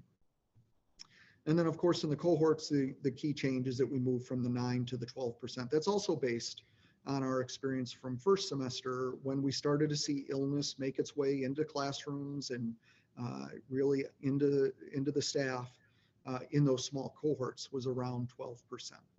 So once again, closely mirrors the CDC guidance, but is also based on our experience. So other things that might impact these numbers going forward, testing. We're awaiting the response on our CLIA waiver so that we could internal testing. I would imagine that internal testing, we're actually using our nursing staff to administer a test, might be used in the future for students without health resources that don't have access to testing, or to shorten staff for student quarantines where we could get a test and get a response back and know, are they COVID positive or not. This week, our team started meeting with external lab companies. There's other schools in the area that are looking at these or have contracted with these various companies to look at actually doing some either whole scale testing of their entire student body, or statistically significant subsamples of their student body, to add another metric that could factor into their own internal metrics with that. There's plus and minuses with that. There's still things that we're hearing from IDPH around this testing, but we're continuing to investigate it and may have more information to bring back to the board before our next meeting on January 25th. And then finally, vaccines. This morning, or my day really today, has been filled with vaccine conversations. We've spent about 3 hours today talking about vaccines, and I have many more hours this week to discuss this with our partner elementary superintendents. As we know, Group 1A is all of the health professionals, but school health professionals are part of 1A as well, and we're working to get all of them vaccinated. Many of our nurses have already received their first dose of the vaccine, and some of our therapists and other folks working in roles that qualify as school health personnel. We are now starting to have conversations with DuPage County about coordinating for the vaccination of all school employees. Those fall in Group B. And Rod, if you go to the next slide, you can kind of see some of the statistics that go along with this. Group 1A covers about 58,000 people in DuPage County, and we've received in DuPage County about 27,000 vaccines. And DuPage County is well ahead of the nation in the fact that of those 27,000, I believe they said as of today, somewhere or over 70% of them have actually been ended up inside of somebody already. So DuPage County is doing a great job getting vaccinations out. But you can see that next group is huge, you know, almost 270,000 people in that Group 1B, and that's where our staff, including our teachers and support staff and everybody else that works here, falls. And that's the work we're going to really be putting together over the next few weeks. We're working very closely with our partner elementary districts to put together a plan and a process, and we'll need to partner with a healthcare provider to actually administer the vaccines. That's not something we could do with our healthcare staff.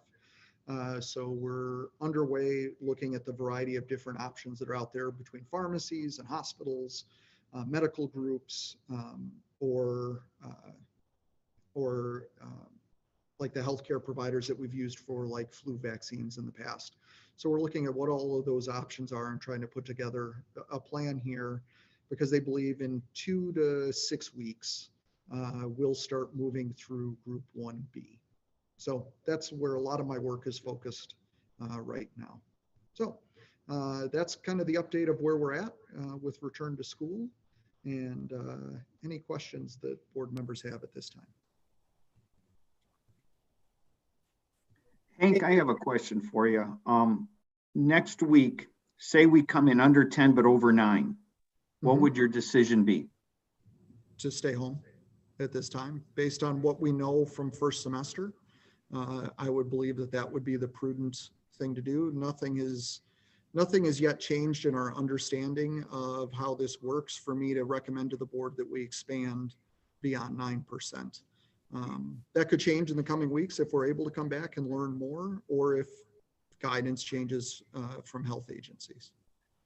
What happens if the board did not agree with that number?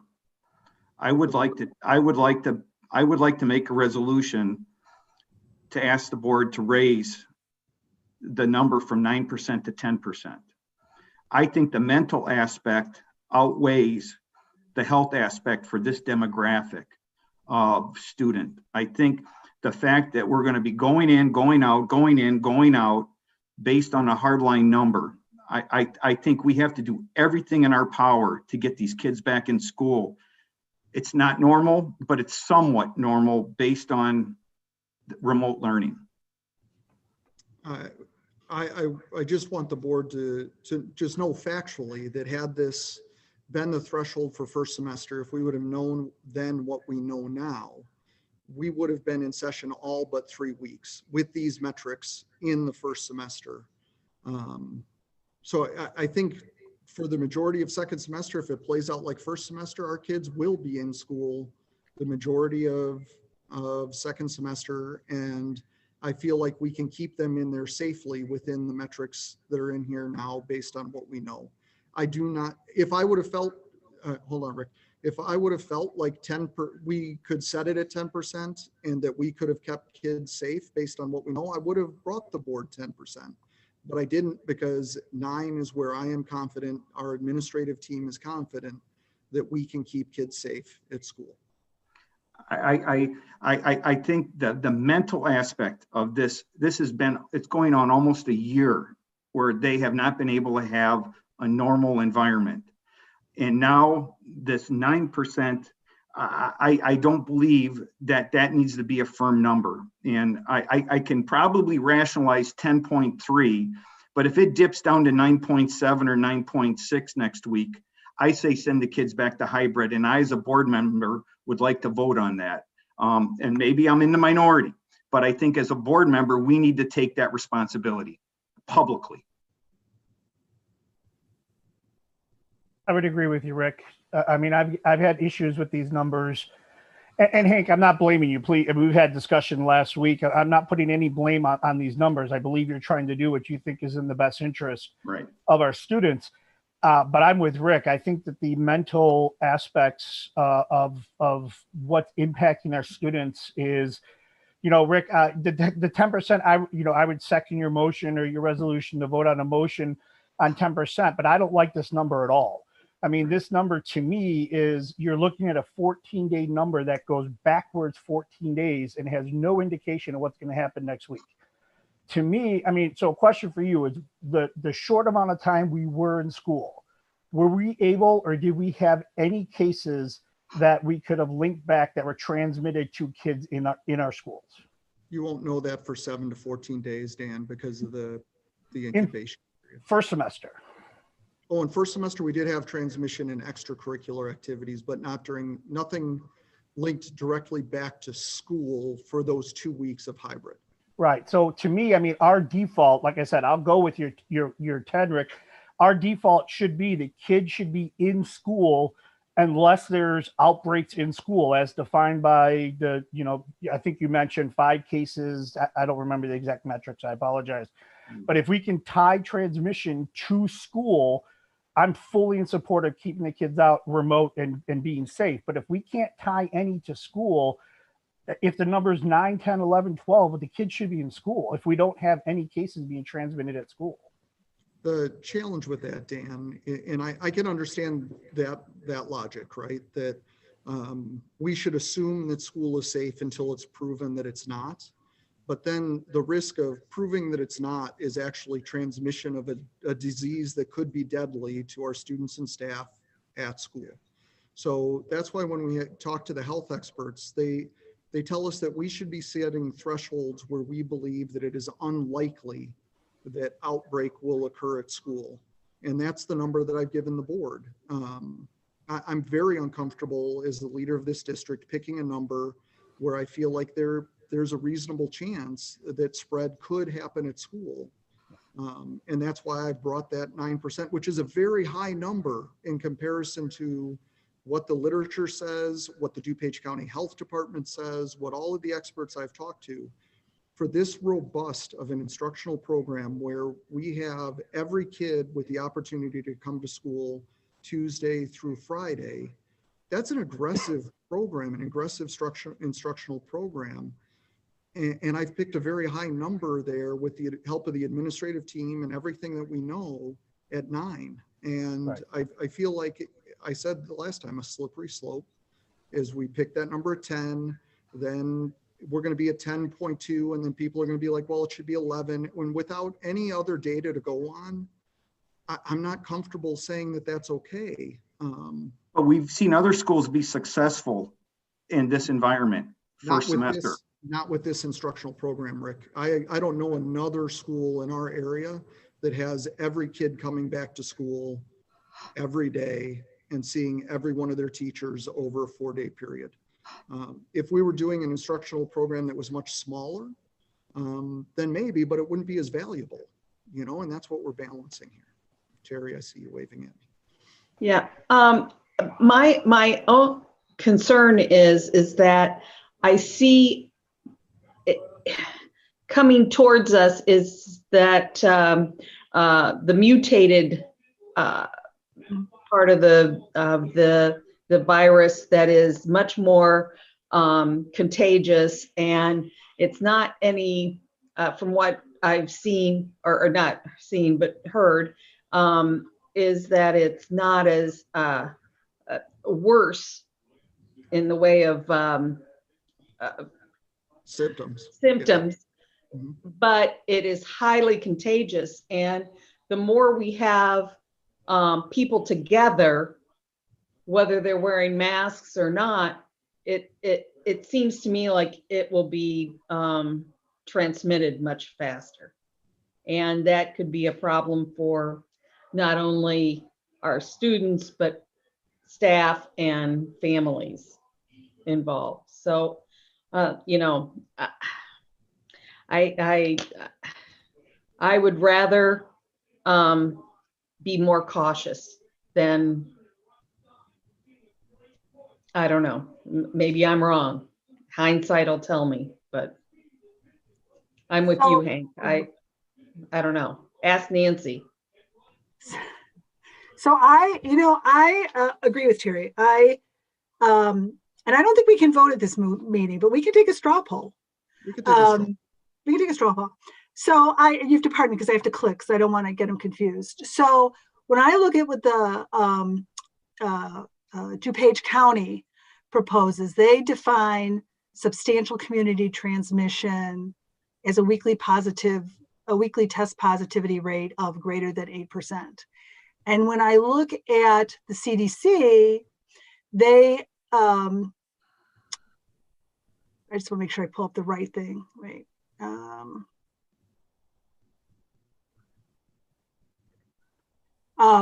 They have highest risk of transmission in schools as greater than 10%. I frankly have no opinion, believe it or not, about the positivity rate. I don't know if 8, 9, or 10, or 11, or 12, or 13, or 47 is better. What I do know is the guidelines from our public health experts were really kind of at the top at 9. And so I know there's a lot of literature out there about transmission in schools. Yes, there is transmission, and no, there is not. Really, the reason there are guidelines are that we have people who are experts in this area who sift through all that literature and make some recommendations. Even the American Academy of Pediatrics, which is very vocal about kids should be back in school. I think we all agree kids should be as soon as possible back in school. I don't think anybody disagrees with that. But even the American Academy of Pediatrics says you should work in areas where there is substantial transmission. You need to work with your local public health department to determine when it is safe to open schools. So to Terry's point, I agree. If we're going to err, I think we should err on the side of safety.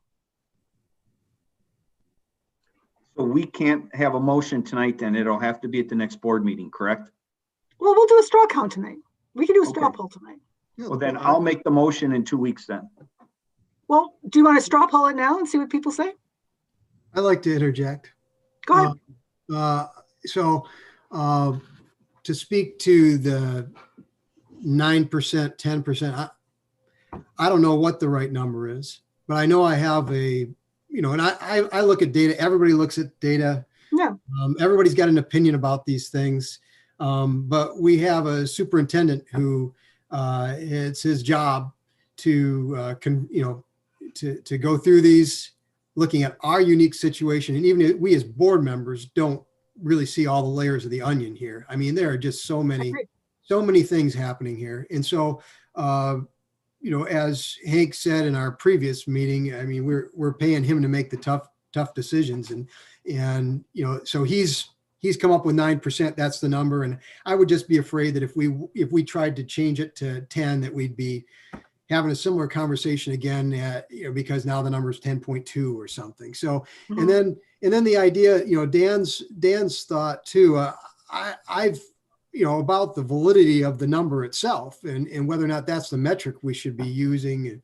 I've had that similar, thought and it's interesting though. I mean, I shared some of my concerns with a friend who, astutely pointed out to me that, yeah, it's a flawed number, but it's the best we've got. I mean, we have to, no matter what number we pick, what metric we decide to use, you can make an argument for and against using that as a number. And so when it comes down to it, I was advocating before for some sort of a range. that maybe it's not the best thing to draw a line in the sand and say, well, we go over this, that's it. But I do see the benefit in that. And I think we heard from both Zoe and Sam tonight, the appreciation for having something that the community can look to and make some judgment as to what might happen and prepare for that, so that it's not necessarily we're waiting on the edge of, we're all on the edge of our seats waiting to find out what's going to happen. Some predictability is important. And so the way we've got this set up right now, I think does that. And no matter what we choose to do, there's going to be people that feel and they're absolutely convinced that we're doing things the wrong way. And we're no different than any other community in this.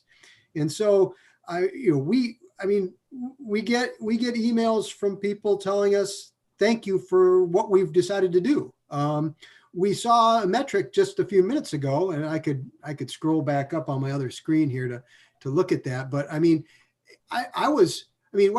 48%, 45% at South in Q3, fully remote learners, 28% at North. So regardless of whether we decide it's safe for students to come back in a hybrid model, there's 48% of our students at South who've said, I don't care what you decide. Mike, I think that was a demographic 48%. That was not a 48% of the overall population. Yes, it was 40. It was a demographic 48%. No, it's 45% of our population at South. Of students, right? Yeah. I thought it was students of color. No, but we were told that a large majority of those students who chose to be fully remote are represented, as Black. And I see that in my district. I see that. Wait. First of all, Mike has the floor. Then we'll go to Rick. Then we'll go to Joanne. Can you bring up the slide so everybody can look at that slide again, so there's no question? Sorry, I'm looking at it right now. I think it's the third slide. Mike, finish your point, please. Yeah. So my point being that, with nearly half of our students at South, I don't care what their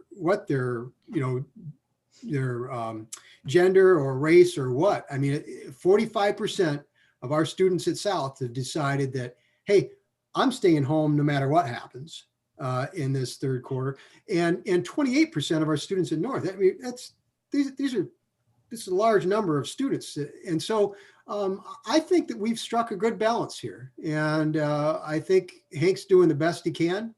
We're trying to, he's bent in, his sort of, hey, listen, 9% is even pushing. That's what I was hearing from Hank, is that 9% is pushing me to the absolute limit. That, I asked before, what is the range? And Hank said, and this was at our last meeting, he said, well, 9% is the top of my range. And I appreciate that. So I did want to ask a question, and that is thinking about our vaccines, all right, coming forward. And I heard some really wonderful news that we're thinking in 2 to 6 weeks, we could be vaccinating some of our staff.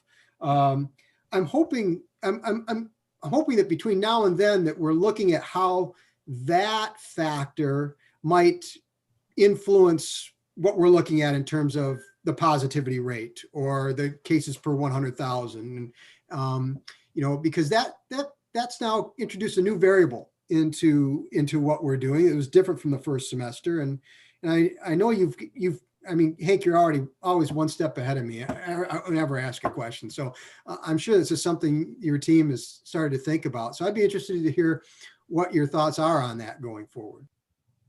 Well, I don't have an official thought on it. I can tell you, Mike, that we have had discussions about how that should weigh in. That combined with increased testing and those kinds of things, how that might play in. What we've asked for, though, is for an opportunity to talk to the Illinois Department of Public Health to better understand how that's supposed to play in to our thinking with the metrics. Right now, it's just speculation that it should impact it in some way, but I have no official guidance from health experts as to how it actually should.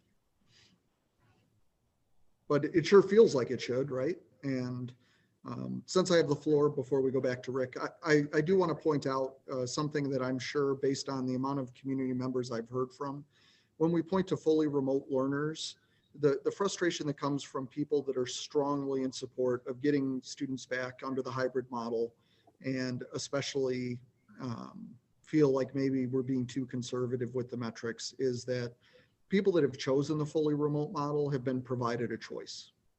And folks that would prefer to be back in the hybrid model, they feel like I am forcing a choice upon them.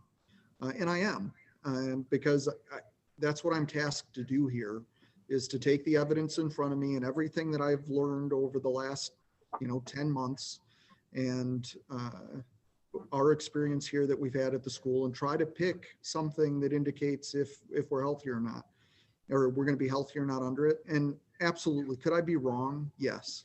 Could we look back 5 years from now and everybody decide that Hank was an idiot? Absolutely. My family's done it many times. But I can tell you that I trust in the work that we've done as a team, that we've carefully looked at this and considered it. This isn't just a dartboard thrown, or a dart thrown at the dartboard, right? We've weighed all of the factors and tried to come up with something that we trust in will keep people safe. And as soon as I feel that that number should either go up or down, I will bring that recommendation immediately to the board and to the public and say, look, based on what we've learned, this should slide one way or another. But to this point, based on our very limited experience in that 1 week, I don't have that evidence yet. And just to clarify something you said, and then Rick's got the floor. When you say I, you mean you in consultation with my DuPage. administrative team, the health department. Yes. Yeah. But you're not sitting there making some sort of autocratic decision. No. But I say there's a lot of people who understand this involved in it. Yeah. And I say I because ultimately, with the board and the superintendent relationship, it's I am at the top of that pyramid reporting to the board. Yeah. Okay, Rick? Okay, Mike, I apologize. I read that second number wrong, but we still have 72% and 52% of our students that want the hybrid. That's enough to get you elected president, whether you agree or not. That's a majority. Now, I do know that demographic because I teach in that demographic. We're struggling to get back to a hybrid model because of the population of my district does not want to go back. But I believe, and I've heard enough from parents who have kids in the system, the mental toll that this is taking on them outweighs the health benefit that this demographic is going to get if they are exposed to COVID. The mental part, this has been going on for almost a year. It started in March and they got through it, and then it was summer, and then the fall, there was a promise of coming back, and then that was yanked out from under them. And now we promised, oh, we'll be back, and now the second week back, here we are, back and forth, back and forth. And I think we as a school board need to take that decision back and publicly say what we believe, one way or the other. Majority is the majority. Nobody promised that we'd be back. So just to be clear, there was no promise made to anybody that we would definitely be back. The promise was that, here are the guidelines ahead of time. This is what we're going to be looking at. And if we're under those numbers, we will be back. So that was the promise. And I the mental health side of this, I truly appreciate, and I think we all do, given the amount of time dedicated in this meeting to that topic, so to speak, just a little bit ago. And so for sure, I would just always keep in mind that, the decisions that are being made here, we always talk about keeping the students safe, but keep in mind that, this is a virus that doesn't know any boundaries, including, the bounds of our school buildings. And, the decisions that we make potentially impact, the health and well-being of my, retired elderly neighbors. And so I, I understand that there are trade-offs here, and that some people are certainly paying a price, but what's the life worth? And I think in the short term, we want to keep people alive, and that's what we're trying to do here. I think I support Hank's Hank's direction on this and where we are right now. I would not support moving away from that, nor would I support removing from Hank his authority to, based on all the conversations with the leaders and decision makers that he's collaborating with, to come up with the right recommendation for us. And so nor do I want the authority to decide that we're going to close school on a snow day. I think that Hank does a great job with that as well. And this is one of those sorts of things. Well, Joanna? I'm sorry, Terry. Joanna's next, and then you. Sorry. That's okay. That's okay.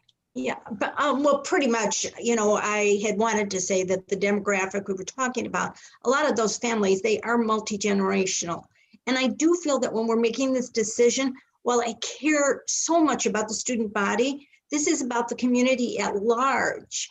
And I think if people are that concerned, then they should maybe do better practicing of social distancing, not be going out, not traveling. That would help us all to get back into school a whole lot sooner.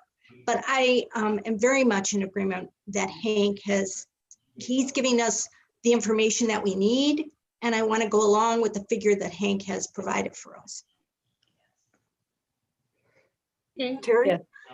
Oh, go ahead. Sherelle, we haven't heard from you yet. So I just want to say there is, as we've said before, there is no winner in this nowhere. The fact that we're not in school full time aligns with there are no winners, right? But it sounds like to me, we're already being more liberal in our 9% number. And because if we're already being more liberal, I don't know who made the point.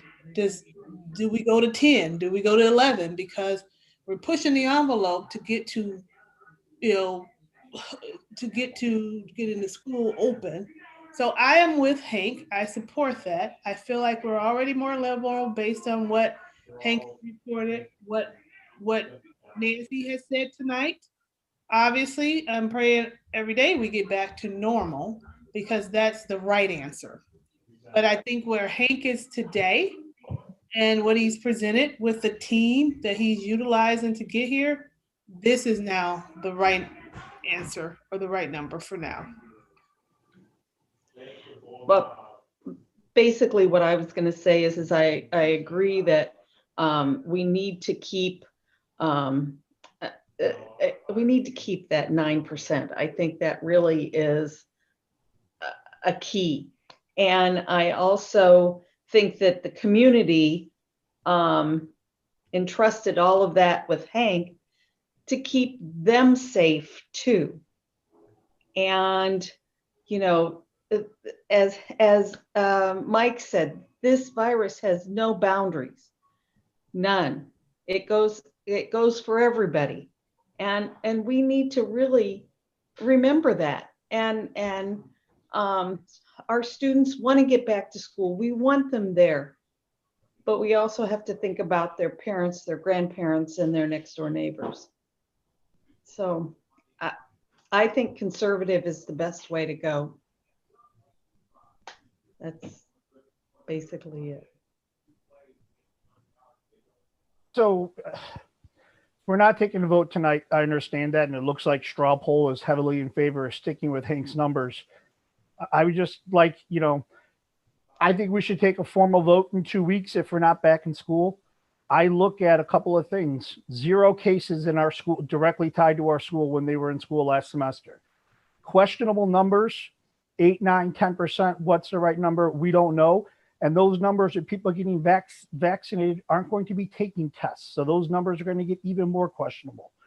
The deteriorating mental health of our students, we're here to do what's best for our students. And I think many of us are making this decision based on fear and based on unfounded fears of what might happen in the future. This could happen, this doesn't happen.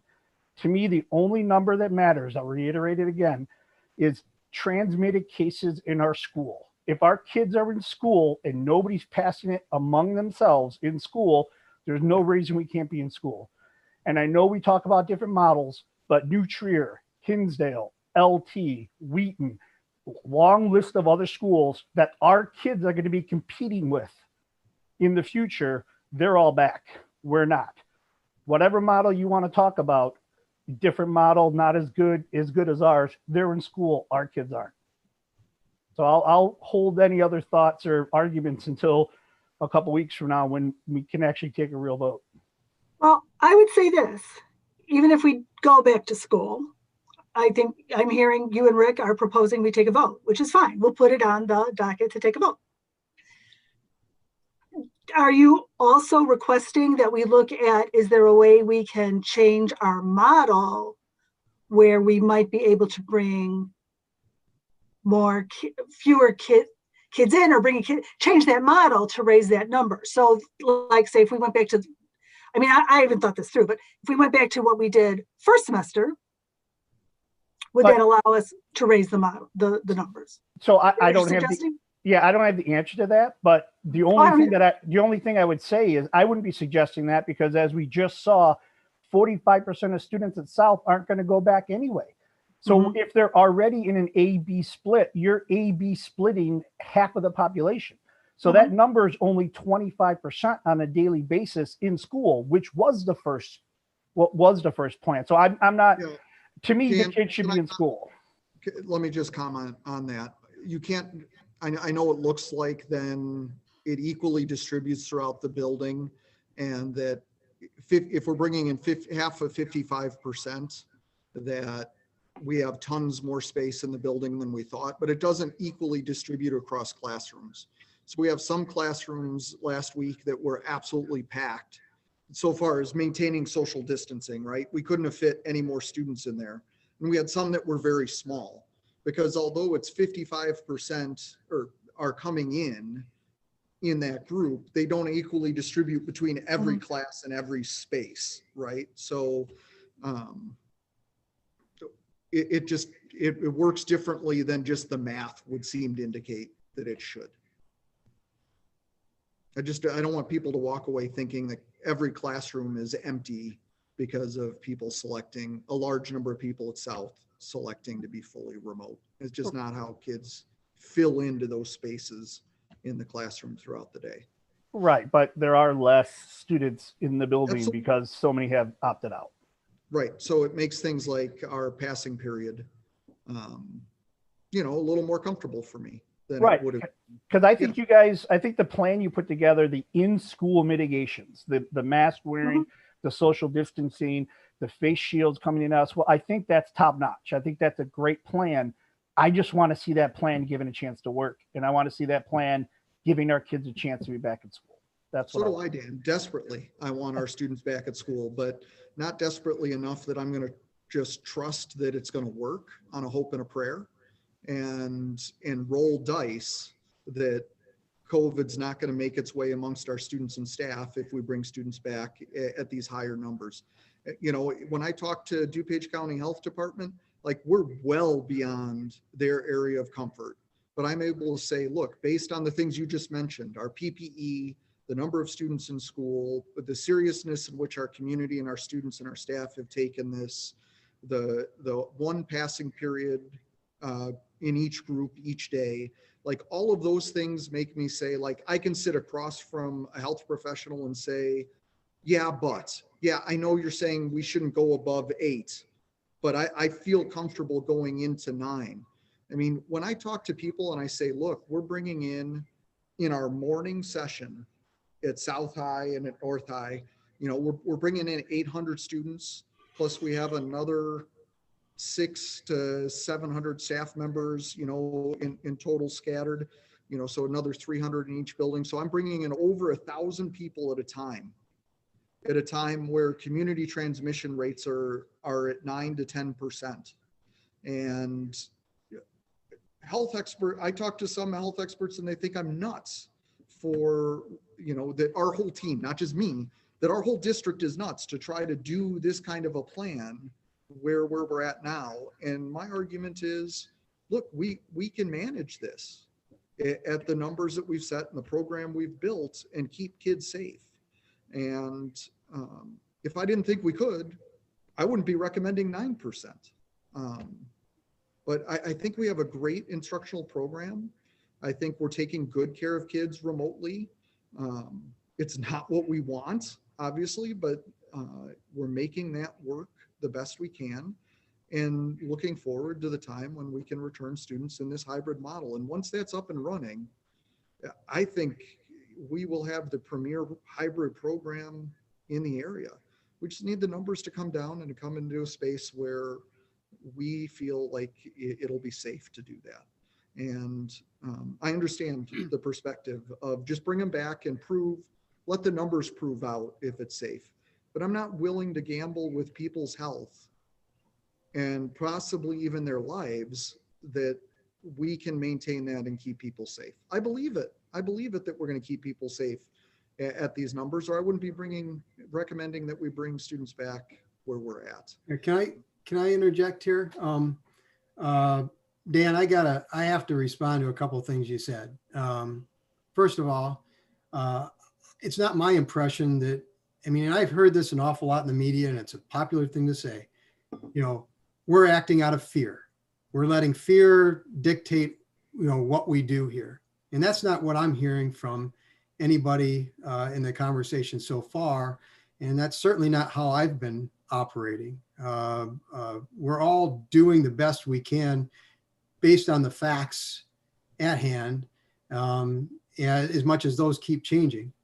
But, part of what I hear you advocating for is the fact that, hey, let's talk about that number. Let's say we haven't had any documented community spread, from having students in our hybrid program last semester, the 2 weeks that we were in.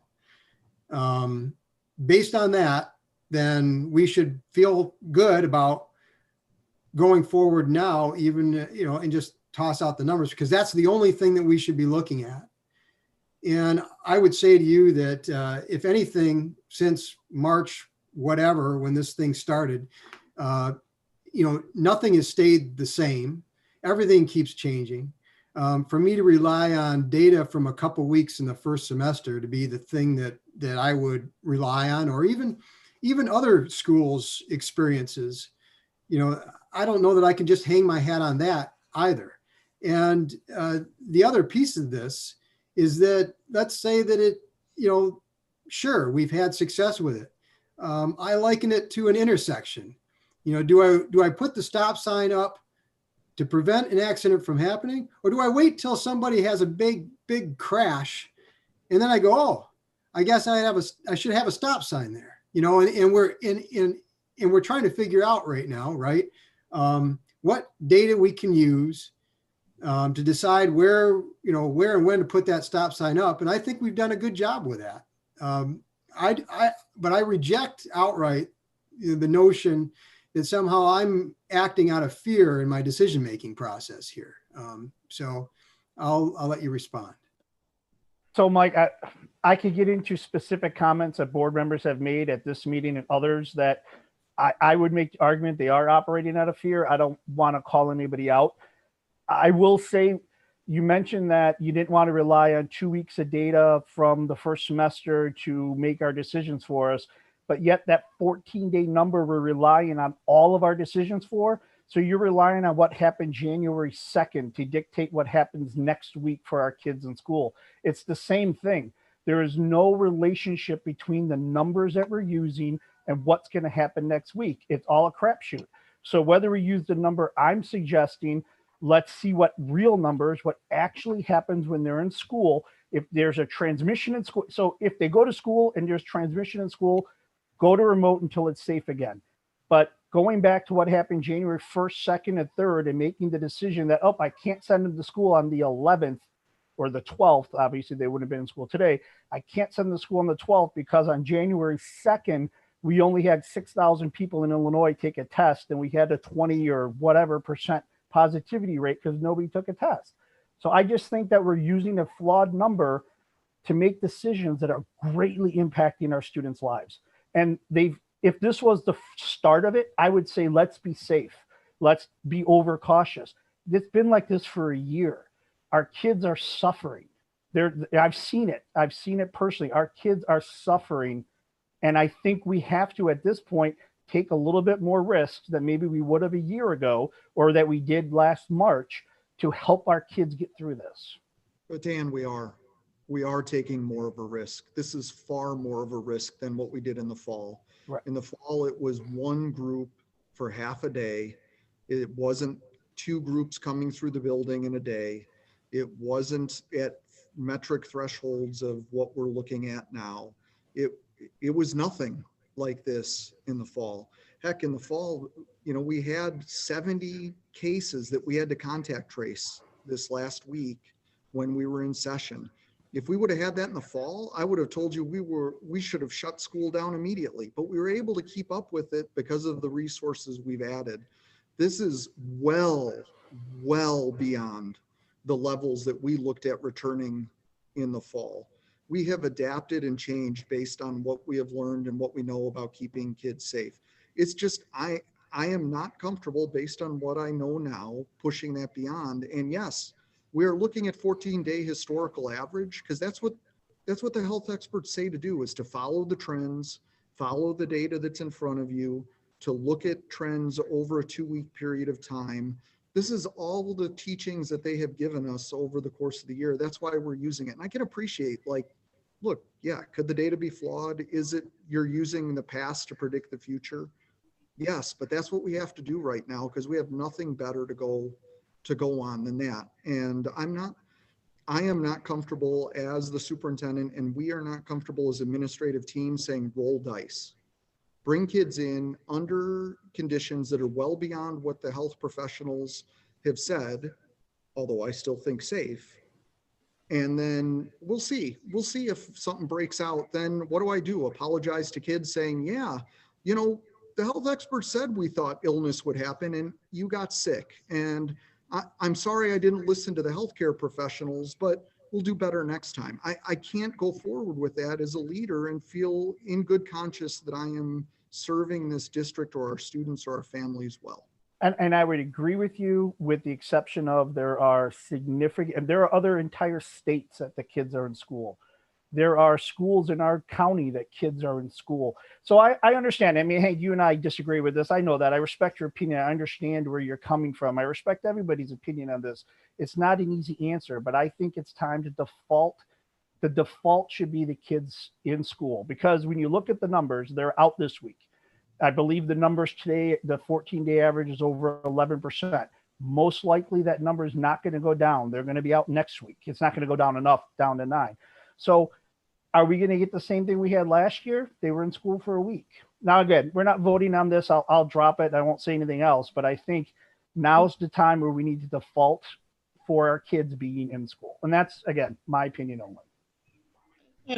So I'll just say this.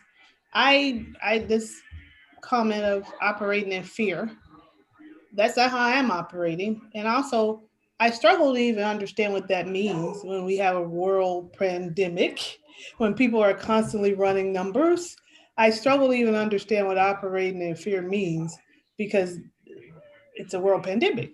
So I just want to go on record to say that is not how I'm operating. So that notion of that could be removed, at least from my standpoint. Again, I'll keep saying there are no winners in this. I mean, we know what normal looks like. Most of us enjoyed normal, and for the most part, and I wholeheartedly want to get back to it. I would just add, I have said that I am afraid of COVID, and I am afraid of COVID. Am I afraid I'm going to catch COVID? Not particularly, because I'm very careful. But what I am afraid of is we don't know the long-term impact on the health and well-being of adults or children or young adults from this virus. That is what I am afraid of. that, yes, are they suffering? I absolutely agree. It's horrible. I agree. But there could be really long-term consequences that nobody knows about yet. We just don't know. And when you say you're operating from fear, that is the fear I am operating from, that we are doing ultimately a larger disservice than we can anticipate. I hope I'm wrong. If we're not too careful, I hope that doesn't come to fruition, but that is my fear. I'd also like to say, just respond about the 14-day. Right now we're in a sawtooth, right? Some days it's higher, some days it's lower, then it goes back up, then it drops down, then it comes back up. That's why you want to average, right, over the 14 days. When we start seeing a consistent trend coming down, I would anticipate we'll get different guidelines. Just like we had different guidelines when the trend was going up precipitously. So I agree, the numbers are flawed, but they are the best numbers we have. Anybody else? Terry, did you want to say something? You're on mute. Sorry, I keep muting so that you guys don't get the football game in the background. But I agree with you, Nancy, that we don't know exactly what's going to happen to the population with what's happening with COVID. I mean, we just don't know. And I think being conservative is the right answer. I'm with Hank. And there are students in our schools that do get COVID and can spread it and don't even realize it. That's why we test them when they come in, those kind of things. So I think that staying the course is the way to go. And hopefully, fingers crossed, toes crossed,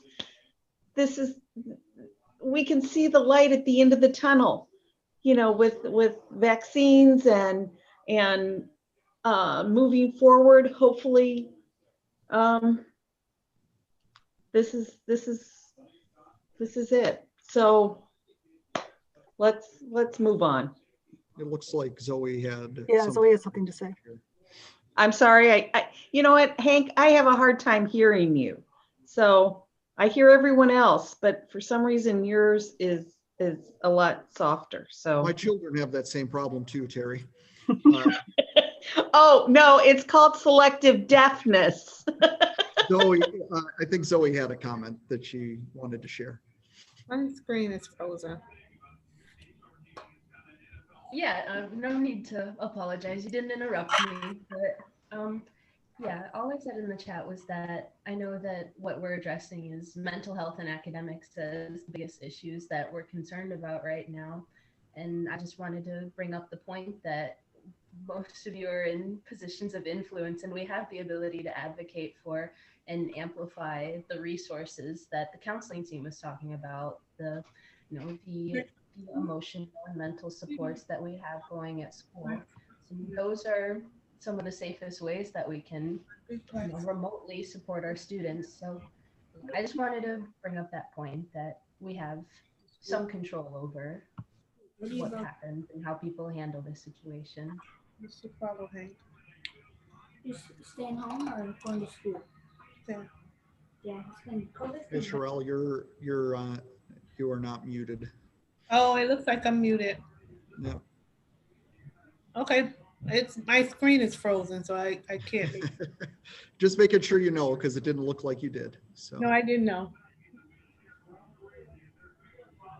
Any other comment? So to reiterate, we're going to put on the next meeting, we're going to put on the agenda that we will I would like the board to take a vote on the metrics that I'm recommending at that time, because it might change based on what we learn over the next few weeks, right? And I will go back to the team and talk through it. It sounds like at least 2 board members would like for us to take another look at it. I'm always willing to do that and take a look at, are we making the right decision? Is there another recommendation we can have? We'll take a look at it with fresh eyes based on what we learned from last week. There's always something to learn from a week of in-person learning. And over the next 2 weeks, we'll come back to the board either with the same recommendation, or, you know, it could change, or things could change. We could learn more between now and then. So, well, and I want to reiterate, it is a dynamic process. I mean, if tomorrow the CDC said these numbers have changed, we would act upon that. So correct. It's with the best available information we have at the time. Correct. Is that, Dan, Rick, does that address your desire? Yeah, I would like to have that discussion in 2 weeks. Okay. Yeah. So we'll put it on the agenda. Yes, thank you. Any more on this? Okay. Summer school report. Yep. I'm going to turn this one over to Rob. All right. Good evening, everybody. Tim Tilton is joining us this evening, and we have a very lengthy 2-slide presentation about this past summer with summer school. So Tim's going to take it away. He's going to explain and give us a little bit of a summary of summer school this past summer. And related to the previous conversation you all had, just a quick reminder, this time last year, as we were lining up teachers and registering students for summer school, it was under the assumption that it was going to be in person. And then as the pandemic evolved, it quickly became clear that we had an online summer school. So Tim's going to give us some updates on what happened during summer school, and then he'll pitch it back over to me, and then I'll talk through our recommendations. All right, thank you, Rob. Thank you, everyone, for your time tonight. I'm happy to report that, as Rob mentioned, despite the COVID-19 move to remote learning that began back in March, District 99 was able to offer a successful summer school program in 2020. I want to stop before we go any further with the rest of the details, though, and give a special note of thanks. This would not have been possible without the incredible flexibility and the hard work of so many of the other people throughout the district. From the ASC staff that assisted in instituting a fully online registration process for the first time, to our tech staff for carrying out Chromebook and classroom supply distribution to our incoming freshmen and other new students that hadn't been part of summer school before, to our amazing summer school teachers that adapted the curriculum to a fully remote learning format in such a short time. Truly, this was a great team effort. We could not have done it without everyone working together. So at this time, I would like to give some of the highlights of the program. Summer school is comprised of three main categories: the academic program, the driver's ed program, and our credit recovery program. But in general, summer school was held completely in a remote environment, as Robin mentioned. We kept the same 4-day-a-week schedule that we normally go by, which is a Monday through Thursday. Teachers use their discretion to schedule like a consistent start time each day that included at least 90 minutes of asynchronous learning. And then they structured the other learning activities that would take place during that day between the normal summer school hours of 8 a.m. to 2 p.m. As like we normally would have. In our academic program, we serviced almost as many students last year as we did the year before, with 250 total students that participated. Our consumer education program roared back with a huge success this year. Over 60 students, 3 separate sections that students were proactively able to take this subject to increase their schedule flexibility for the future. Our freshman bridge program also was able to be offered for 1 semester in the summer school environment. This allowed our certain incoming freshmen that would benefit to be prepared for the rigors of math and English at the high school level, and also the introduction to Chromebook technology in our district. Another program that students proactively took was the Keys to Academic Success that ran. This preps all the students that took this in this general study skills, organizational structure, note-taking, reading strategies for any type of curriculum. And then also our AP Chem Prep, Chemistry Prep program was again quite used. We had 2 full sections this year where students were coached on the rigor of AP Chemistry that they were enrolled in for the upcoming school year. Our next tier, the driver's ed program, serviced 55 students this summer. We were only allowed to offer the classroom course for during the summer school time, obviously due to not being able to be in person for the behind the wheel portion. However, that was able to be accommodated later on in the later summer and fall time for students who came forward after they had gotten their permits.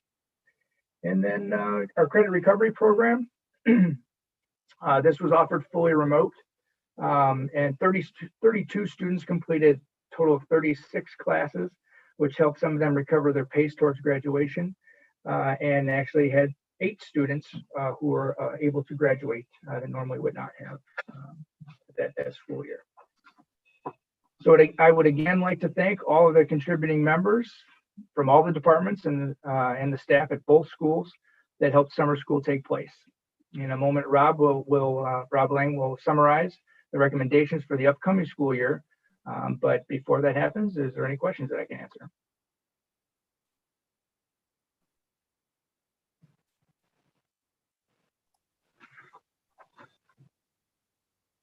All right, thanks, Tim. Before Tim hops off the stage, though, I just would like to publicly thank Tim. Tim, has it been 11 years? Is that what you told me last time? I think it's 12, actually. I did a recount. 12 years. Okay, so this was the 12th year that Tim ran our summer school programming. And Tim really starts with around this time of the school year in January, doing all the planning and logistics and interacting with different parts of the organization to pull it off. And then he's on site for summer school for summertime. Unfortunately, Tim has decided that this past summer was going to be his last summer as our coordinator, our director for summer school.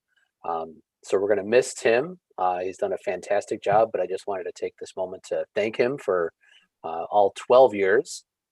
And also through conversations, I would just also like to let you know that Tim has committed to mentoring and guiding who the next person will be for summer school. So he won't be the director this upcoming summer, but he will be behind the scenes helping out with the next person. So thank you very much, Tim.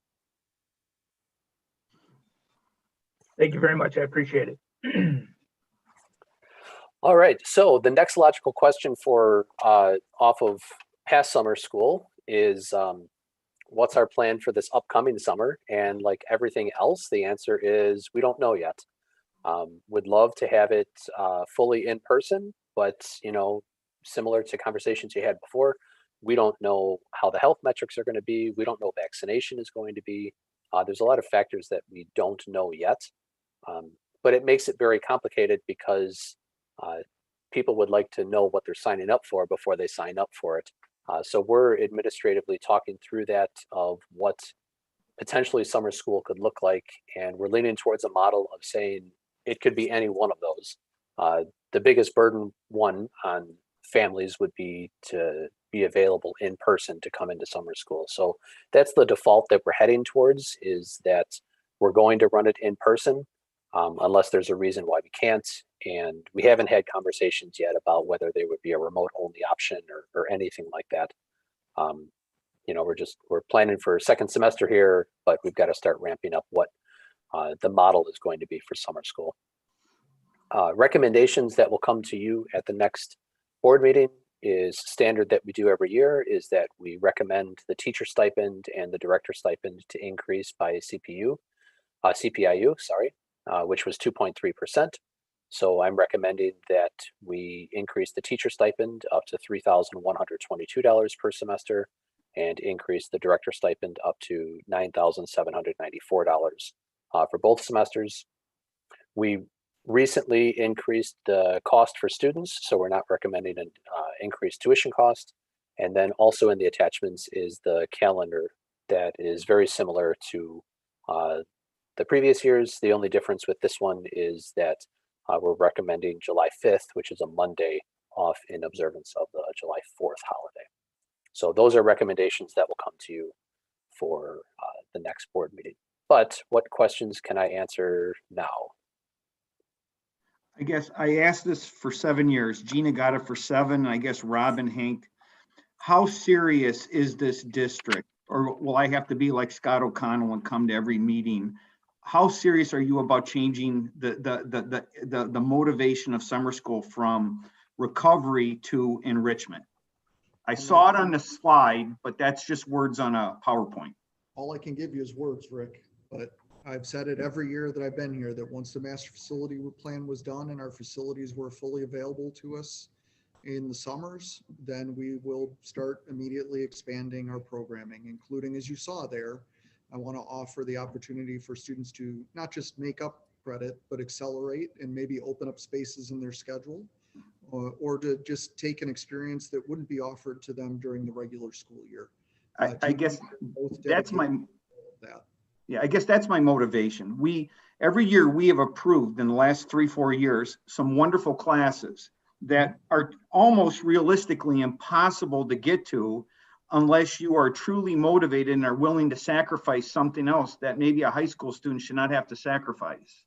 We don't give PE waivers at this school at all.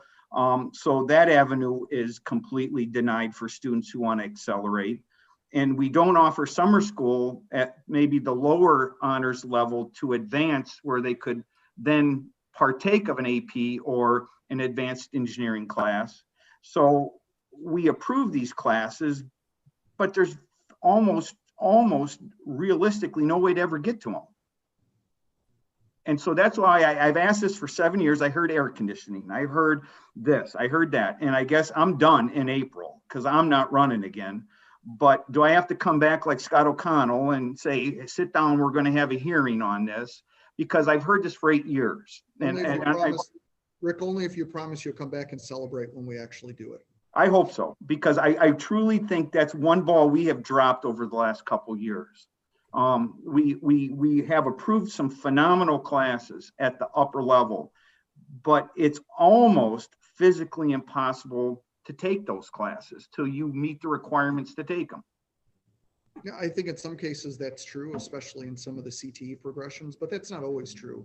Like some of the courses the course we approved last week in English was just a senior level English. Right. So it's not always the case, Rick, but you're right. You're right.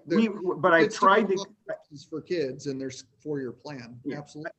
I've tried to get you more flexible on the PE waivers, and that died a sudden death, because I'm going to take a poll next week in my class to see how many kids in my AP Chem class have a PE waiver.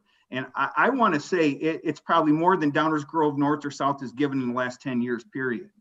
So some high schools are getting around that by allowing kids an extra opportunity, not just an E period, but actually a PE waiver to get around to take an advanced level class.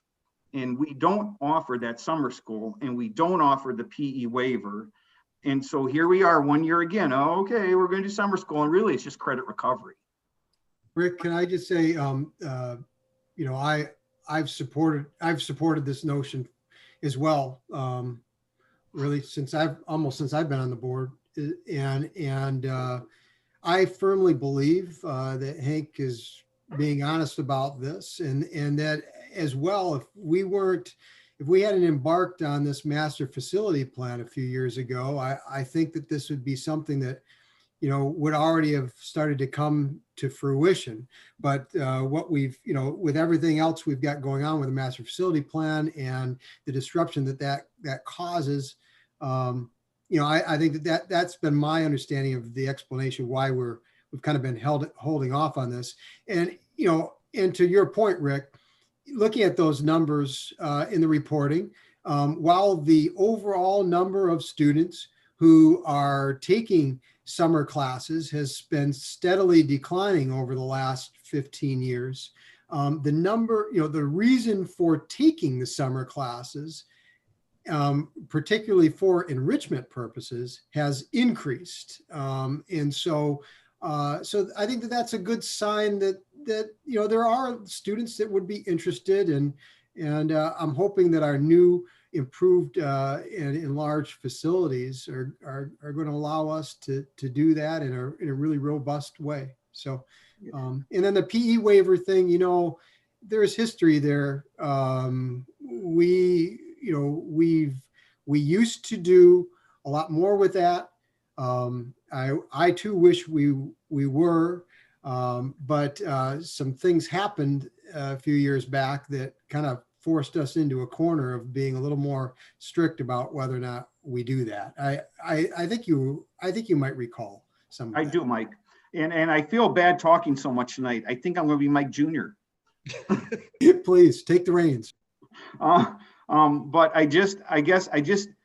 I've seen this for so many years, and you're right. The enrichment has worked, but it's been for the classes to prepare the students for the class that they would have already taken, the AP Chem summer workshop and some of the other ones.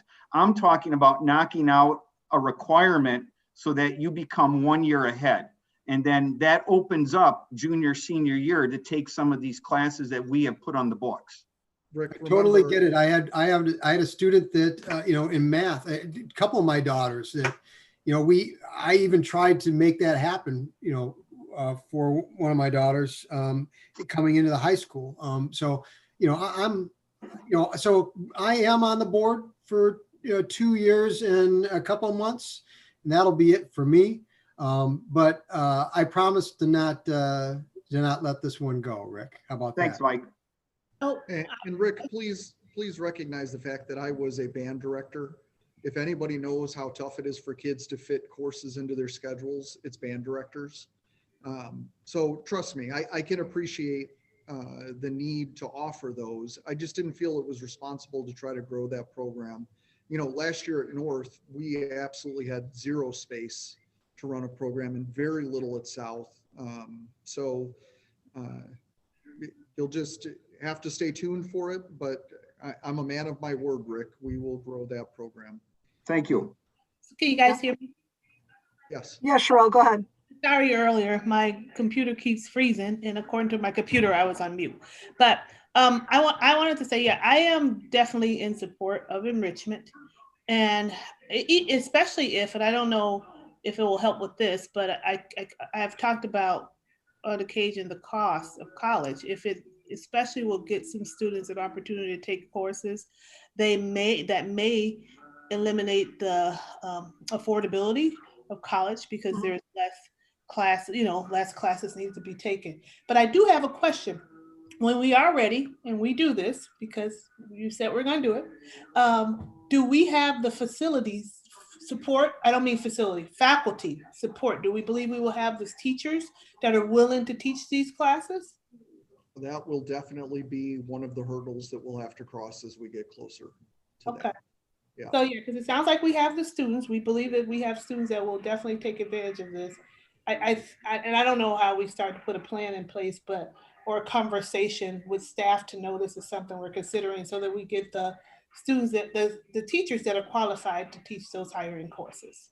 I do think, though, that there are some curricular things that we're learning from this time in the pandemic that will help us in summer related courses, because what really drives teachers and even students away from the summer is the idea of having to be trapped inside for part or all of their summer. And I think what we're learning is we can be a little more flexible in time and space and how we offer things. It's not how we want to run school, but we better take some things away from the last year about how we can be more flexible and how we think about how teaching and learning works and where it happens. And I think as we look to expand summer school, we also have to maybe look at the flexibility of that and recognize that it's occurring during the time of the year where people want to have a little more flexibility in their day and their time. And maybe we should factor that in as we try to grow this program. Vacations is always an issue too, right? Mm-hmm. So, these kind of flexibilities are, I think there's a lot of promise here. So I'm excited about what the future holds. Yeah, like it's not just vacations, it's also athletic camps that sometimes are in conflict with it. Yeah, this isn't going to die, Rick. I even threatened to bring out the dreaded parking lot and put it on. Please don't it's put not in going the to die. parking lot. Please, I hate the parking lot. I know you do. I just say any potential hurdles that we will see when we get there, if we can start to kind of roadmap or see what that will look like, so that when we do get there, we are there because we've addressed the hurdles that will come as a result of what we're trying to do. Good point, Cheryl. Anything more? Thank you so much for all of your work, Mr. Tilton, Rob. Let's move on to disproportionate discipline data. All right, I am joined by a couple more of our associate principals that have been hanging on for a while now to give this presentation. I'm joined by Kelly Zerner and Karen Taylor, who are associate principals at each of the schools and really help run our student discipline as well as many other aspects of their jobs. They've been really digging into our disproportionate discipline data and our approaches, and I've been preparing to share this with you. This should be thought of as a continuation of Rob's presentation on our equity and inclusion work. And they're going to kind of pick up in this presentation where Rob left off. So with that being said, I'm going to turn it over to Karen and Kelly. Can you advance to the next? There we go. Well, as a continuation of Rob's presentation in November and in reference to what Dr. Walsh-Rock had said earlier in the CSSS presentation, the District 99 mission really steers all of our decision making and planning with regard to discipline decisions. And of course, we see those 4 bolded words in the mission statement there, which of course is led by caring. And we appreciate the board for recognizing the importance of caring for students. I've heard that throughout all of the conversations I've ever heard from the board, but tonight included. And our discipline focuses center around building restorative practices through the district, which demonstrates care for students through teaching alternative means to resolve conflict rather than simply assigning a consequence and sending students on their way. Restorative practices also challenge all of our students to be accountable for their actions through facing those they've impacted and working to try to repair any harm that they've done. These lessons that students learn through restorative means are such that students will carry them throughout their life to make positive choices and be responsible lifelong citizens. And so in that way, the mission really guides us, and we embrace restorative practices. It was about a year ago this time that Kelly and I were before you seeking support to hire additional FTE to better support restorative practices with the hiring of our 0.6 PATH facilitators.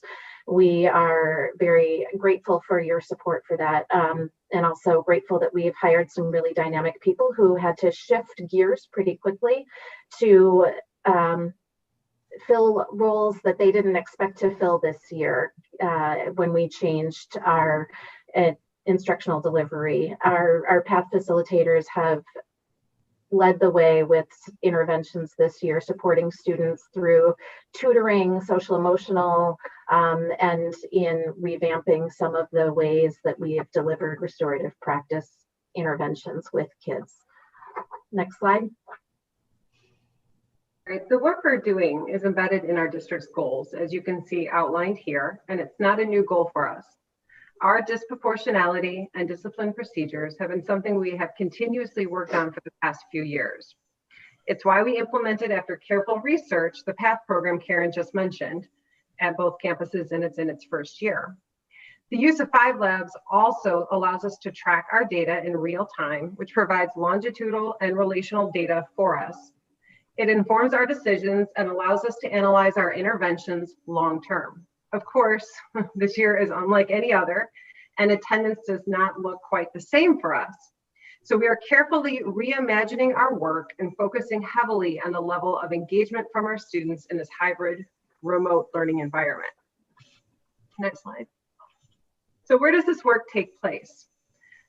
The District 99 Discipline Committee is composed of our Assistant Superintendent for Student Support Services, Scott Wugazer, both Associate Principals for Staff and Students, Karen and I, as well as the 7 deans. We meet regularly to work on our initiatives by analyzing our data and finding ways to support our students. This work is in cooperation with our MTSS, which is our Multi-Tiered Systems of Support Committee, So when we're looking at discipline, we are not approaching it with a narrow focus. We know discipline and behavior does not stand alone. A need that may manifest itself in a classroom disruption, in all reality, may be a cry for support. It could be academic, it could be social emotional. So we work together to make sure we are providing a wraparound support for each of our students.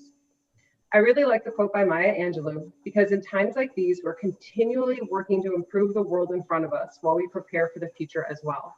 We're doing the best we can. And basically, you do the best you can until you know better. And I think that could be apropos to everything that we discussed tonight.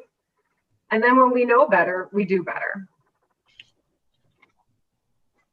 Next slide. Before we dive into the data this evening, I want to define some important terms that you'll hear us reference. The first is exclusionary discipline. Exclusionary discipline is any technique that removes students from the school learning environment, which includes suspensions and expulsions. Next slide. Disproportionate discipline is another term you'll hear from us this evening. And disproportionate discipline means that one group of students is being disciplined or suspended at a different rate than another group of students. In particular, this evening, we're going to reference a difference in the rate at which white students are suspended from that of students of color. And when looking at the data later, remember that a factor of 1 means that all students are suspended at equal rates. If it's less than 1, that would be skewed towards white students being suspended at a greater rate. A rate greater than 1 would be students of color being suspended at a rate greater than others. Next slide. Annually, the district reports exclusionary discipline to the Illinois State Board of Education. And Illinois state law requires that ISB identify the top 20% of districts that assign suspensions, the top 20% of districts that assign expulsions, and also the top 20% of districts that have racial disproportionality in their exclusionary discipline. This third metric here is bolded because District 99 has been identified as being within that top 20% of districts that have racial disproportionality in discipline. Next slide. Let's take a little bit of a closer look at 2019-2020 data. Our rate of suspensions and expulsions are in fact very low. In fact, it's in the bottom 25% across all districts in the state, even though high school districts tend to suspend at higher rates than elementary and unit districts. Only 1.7% or 85 unique students out of our total enrollment of 4,858 were suspended at any point in 2019-2020. Next slide. So here's a closer examination of the breakdown into subcategories for our 2019-2020 suspendable discipline data. To achieve, like Karen said, no disproportionality, the number would be at a 1.0. As Karen mentioned previously, the goal is to get near 1.0, closest as we can. 1.0 reflects students being suspended done at equal rates regardless of their demographics. If the number falls below the 1.0, as Karen mentioned, it would indicate that our white students were suspended at a higher rate than our students of color, and conversely, anything above a 1.0 would indicate that our students of color are suspended at a greater rate than our white students. So the 3 categories listed have infractions or occurrences that would lead to suspensions from school in our handbook. For instance, for all of our drug and alcohol offenses, 53.8% involves white students, while 46.02% involve students of color. Given the makeup of our students for this category, the disproportionality rate was a 1.3081, which means students of color are suspended at a rate of 1.3 for every 1 student of the total population. Next slide. So what does our trend start to show us? We continue to be on the state disproportionate discipline data list for being in the top 20% of disproportionate suspensions and expulsions of students of color as compared to all districts across Illinois. Please remember this includes elementary districts and unit districts as well. But look to see how we have continued to improve in this area year after year. However, we still remain on the list. If you notice that 2020 extended is just a projection had we been in person for the whole school year. So we're going to look a little bit more closely at the past 3 years. So here's one more look, larger scale of all suspensions for the past 3 years. The rank indicates how District 99 compares to all other school districts in the state. In order to no longer be identified as being in that top 20% of all disproportionate districts, we need a ranking at or above 85. So this is not an area where we want to be number one. It's best to be at the bottom of this list, much like we are on our overall exclusionary discipline.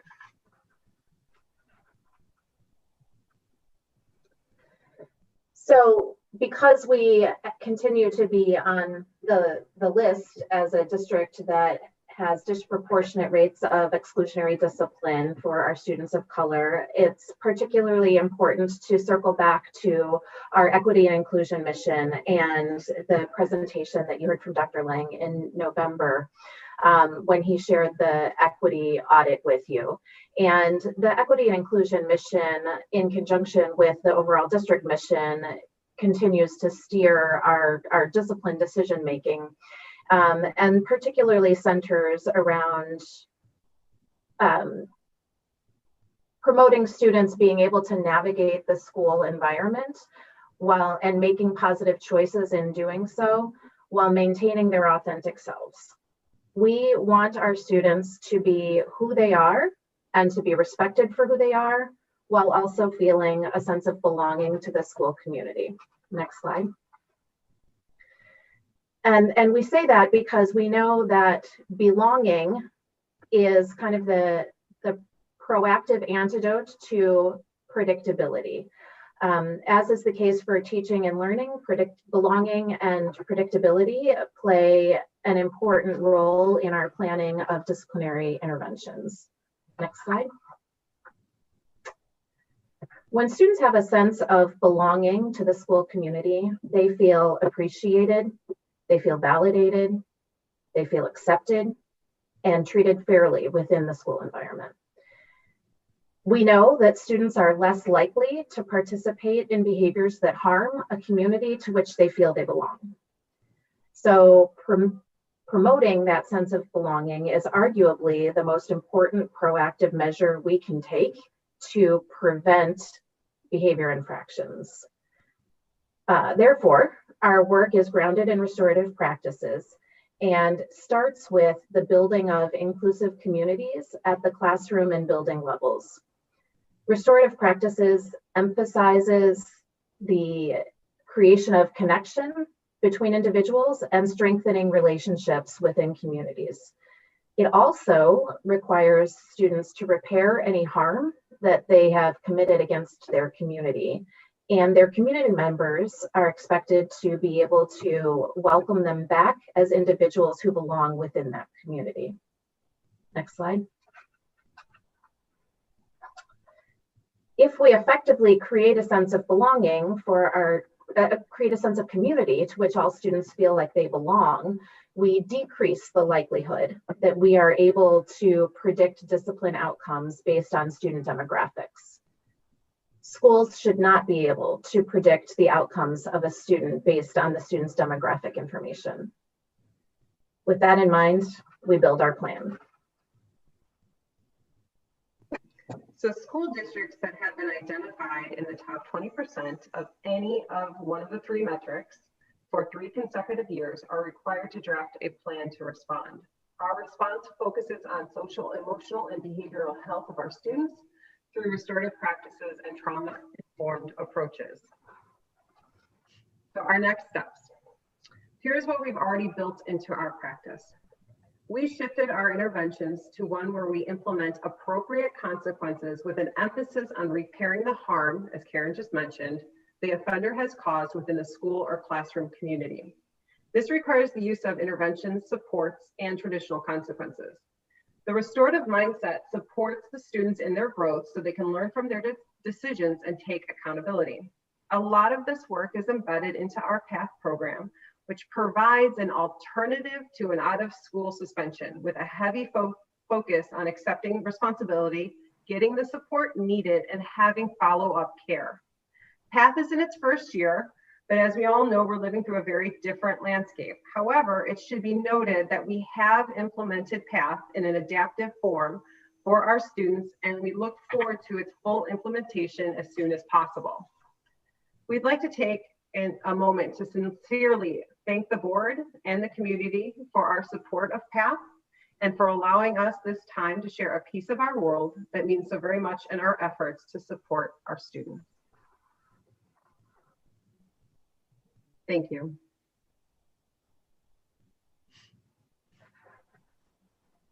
Any questions for Karen or Kelly or myself? Yeah, I have a couple. First, I'm very supportive of everything we're doing with this. I think we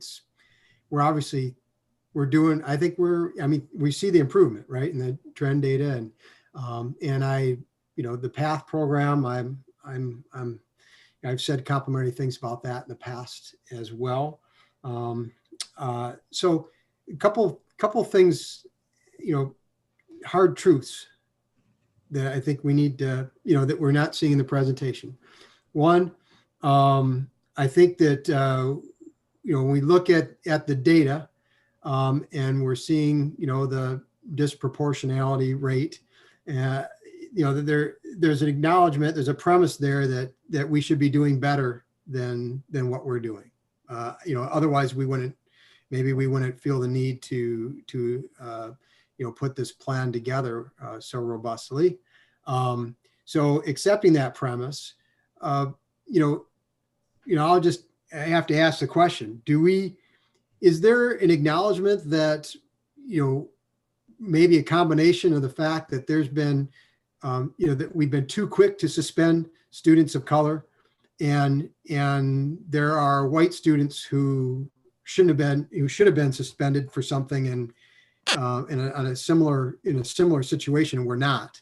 And I think maybe acknowledging that's been going on is important to do. That would actually be the easy answer. And Okay. That's not the case, because we've done an audit of students. Once they make it into the dean's office, how do they exit with their outcomes? And there isn't disproportionate data in those outcomes. The challenge is far greater. It's who gets sent to the dean's office is what is the challenge in District 99, where perhaps, you see fighting is very disproportionate. And it leads me as the school leader to look at that and say, okay, if two white kids get in a fight in the hall, are they sent to class? While if two black kids get in a fight in the hall, are they sent to the dean's office? And so, that's just one example, a simple example that could lay into this. Some of this is far more, hidden in the way that we behave as human beings and the way that we have been conditioned to respond to certain events. And that's what our equity and inclusion work is really about, is getting to know ourselves as human beings and evaluate the decisions and actions that we're taking, and question ourselves to get better each as individuals within the school district to change these kinds of numbers. But the first step to it is owning them and not being afraid that they exist. We're not happy they exist. We're embarrassed by these numbers. But unless we're able to own them and recognize that this is us, there's no chance at us fixing it. Thank you for that, Hank. Really, really appreciate that. And because we're not, this isn't just a matter of, we fell into a certain metric, so here we are doing this, and it's much more than that. And I felt like that needed to be said. And then just a quick question on the data itself, the trend data, the 2020 extended number. How can we, am I understanding that right? How can we really say that the 2020 extended number would be the same as, we pulled some data off of there that would have made more sense, which was the number of incidents. We should have pulled that whole row off, but we had projected the number of actual infractions, but for simplicity, removed it and probably should have left that bottom line off. Yeah, So, okay, thank you. Question too, but we are trending in the right direction. Correct. Yes, absolutely. Yeah, that's good, because even Sam mentioning earlier today about early in the meeting about racial tension, I don't want to say it wrong, reiterate what you said incorrectly, but that is of a concern too, and could potentially have some effect on the type of numbers we're getting. I don't know for certain, but well, absolutely. And it's that student experience, it's that voiced student experience that gets in the way of our students really feeling like they belong in the school community. And so it's so important that we acknowledge it, that we work to address it and denounce it, and build out a community where all of our students feel like they belong. And we know that things like fighting are less likely to happen in this school community, you know, when kids don't want to harm places they feel like they belong. They don't want to hurt people they have a connection with. Yeah. And so we need to really do that work. So how does this all marry together with the deep equity work? So I think, as Hank kind of mentioned before, and to answer your question, Mike, about, you know, is it an easy fix? It's really not. When we're looking at our deep dive, you know, Karen and I both are pulling infractions and looking at that and doing inventories. And what we're trying to uncover is there an implicit bias to drive then our equity and how we approach situations and how we approach conversations with students and how we move for them to become, you know, have that feeling of belonging and connection. So all of this doesn't work in silos like it may have done 20 years ago. And just like how we look at behavior, it's not just a behavior. What do they need? What's the cry for? So I think what it does for us is it absolutely works with MTSS and the Equity Inclusion Council to make informed decisions for us to really put up that mirror and say, how are we meeting the needs of our students? And the deep equity piece also works on implicit bias. And how does my implicit bias impact the way I as an adult interact with a student in the hallway or the classroom or the cafeteria? And how, you know, how is my response escalating or de-escalating a situation? Plus, we know that students are far more likely to get into fights and be aggressive when they're frustrated or they're tired or they're stressed. And look, students that have to come and not be themselves or have to navigate a different world than they live in when they come to our schools, naturally, you're not going to have as much energy to navigate those stressful situations. So it goes back to, if we can make them feel more belonging and accepted and they are who they are when they come to our school, it's a little less likely that we're going to end up in one of those negative outcomes.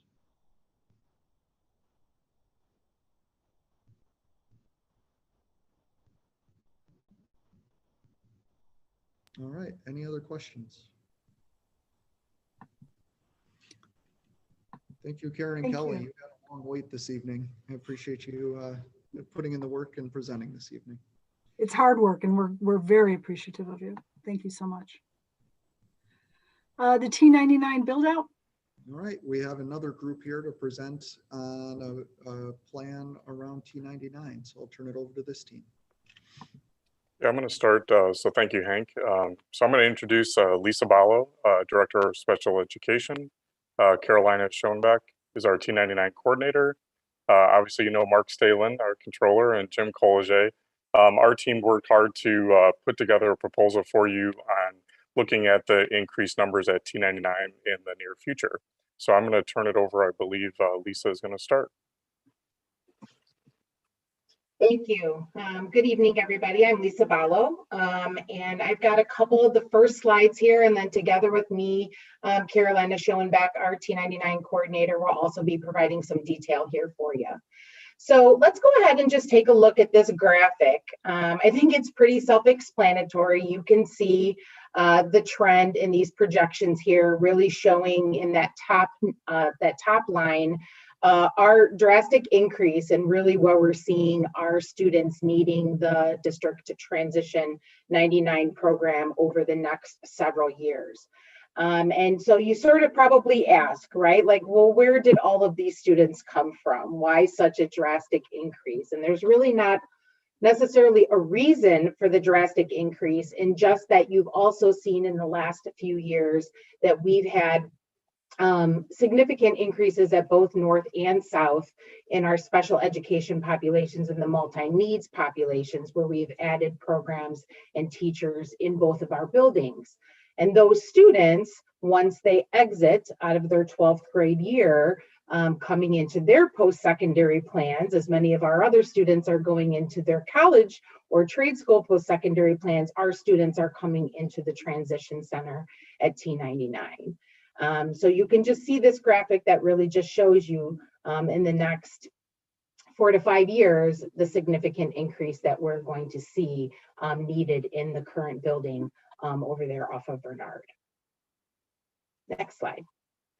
So again, this just sort of encapsulates that number from 61 to 76 just from this year to next year, where that increase will occur.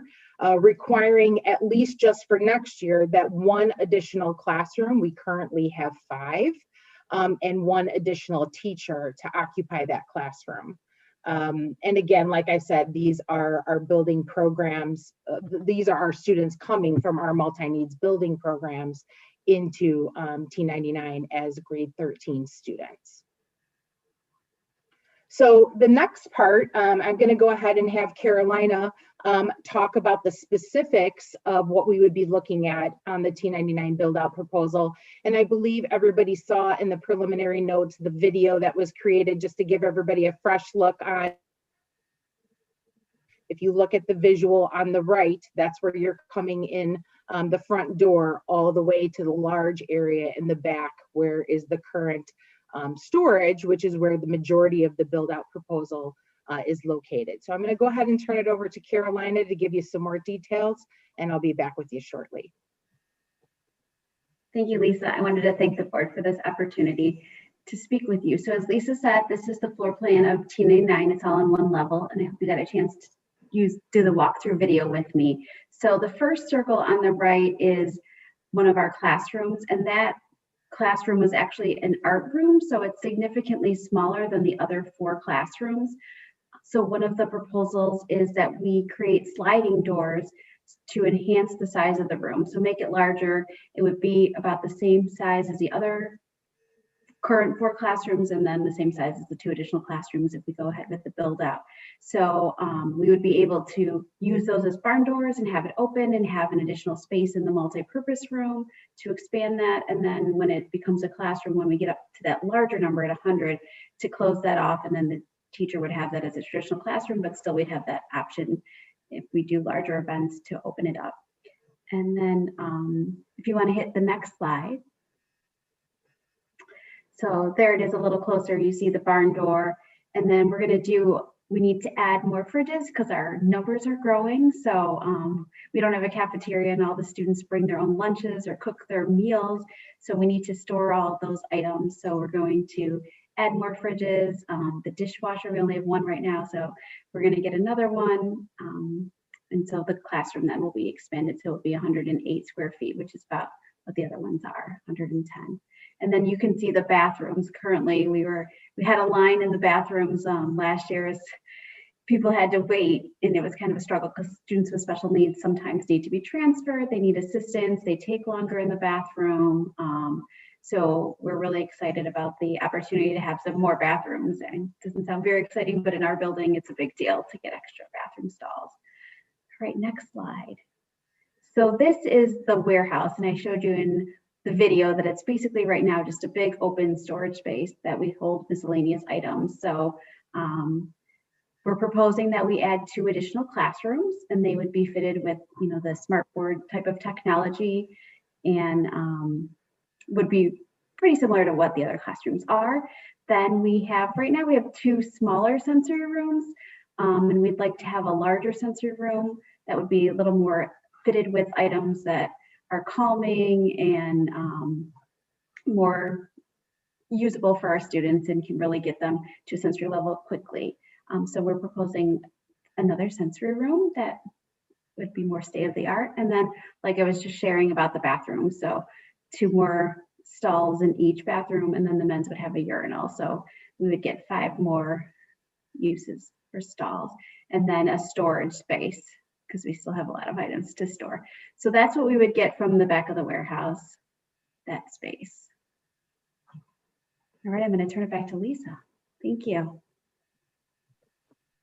So really the benefits to the build out here, obviously, as Carolina had mentioned, is the expanded learning space of that smaller classroom, which can become a more fully functioning classroom, as well as really the bathroom expansion to accommodate the student growth.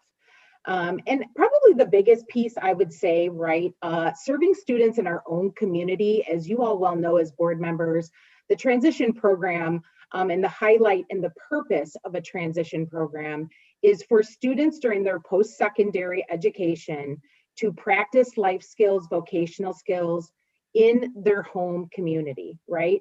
Which is why we have the T99 program.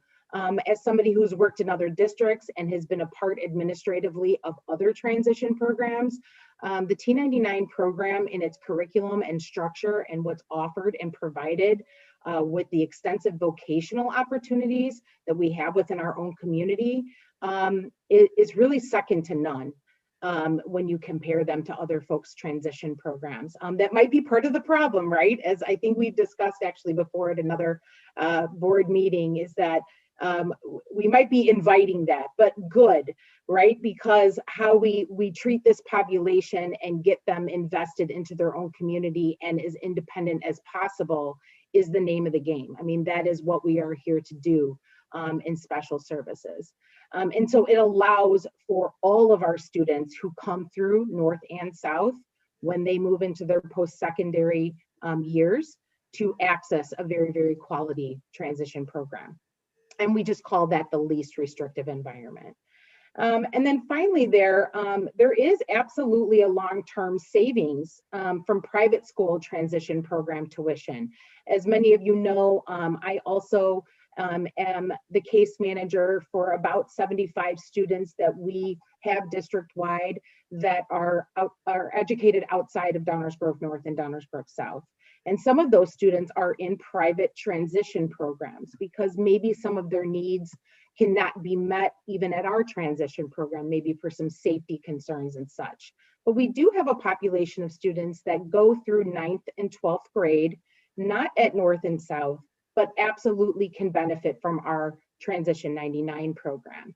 And so for us to be able to bring back those students into Transition 99, which we've been doing a fair amount even in these last 4 years, we're able to not only provide them that quality transition program in their home community, but at the same time saving those private transition dollars.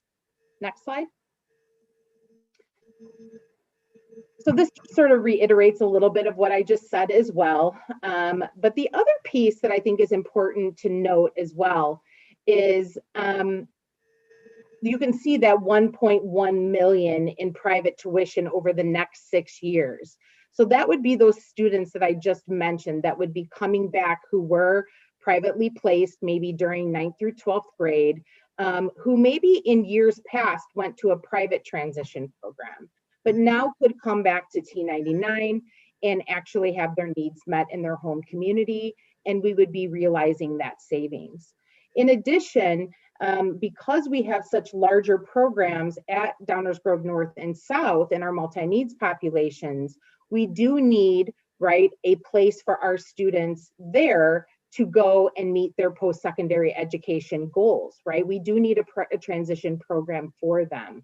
And if we did not have space at T99 to be able to accommodate those numbers that you saw on that first slide, we would potentially either be having to look for private transition programs, which would increase our private transition dollars, or we would have to be looking at places within our home schools of North and South to provide classroom spaces. which we know we could probably come up with a class or two, but we might not be able to provide that comprehensive program that we obviously are able to provide within the separate facility at Transition 99. So now I think if you go ahead, Rod, to the next slide, I'm going ahead and turn it over to Mark and or Jim to kind of talk about the financial projection. All right, well, I'll pick up from here. The project costs are very preliminary. They're $985,000, and this is just building out the third section of the T99 center. So there's no expansion of the footprint. It's just building out the back area that we've always expected to build out. If it wasn't going to be for Transition 99, there was other programs we thought we could possibly bring back. And the key here are two things. One is what Lisa said so clearly, is it's bringing kids back into their own community, which we're all very proud to be able to offer that. But we can run a more efficient program than some of these outside tuition cost programs, and so there's a net savings of bringing them in. There's less transportation costs if they're outside of our area, so there's little things that help there. And the funding source that we recommend using is interest income from the master facility bond investments. We've issued some bonds.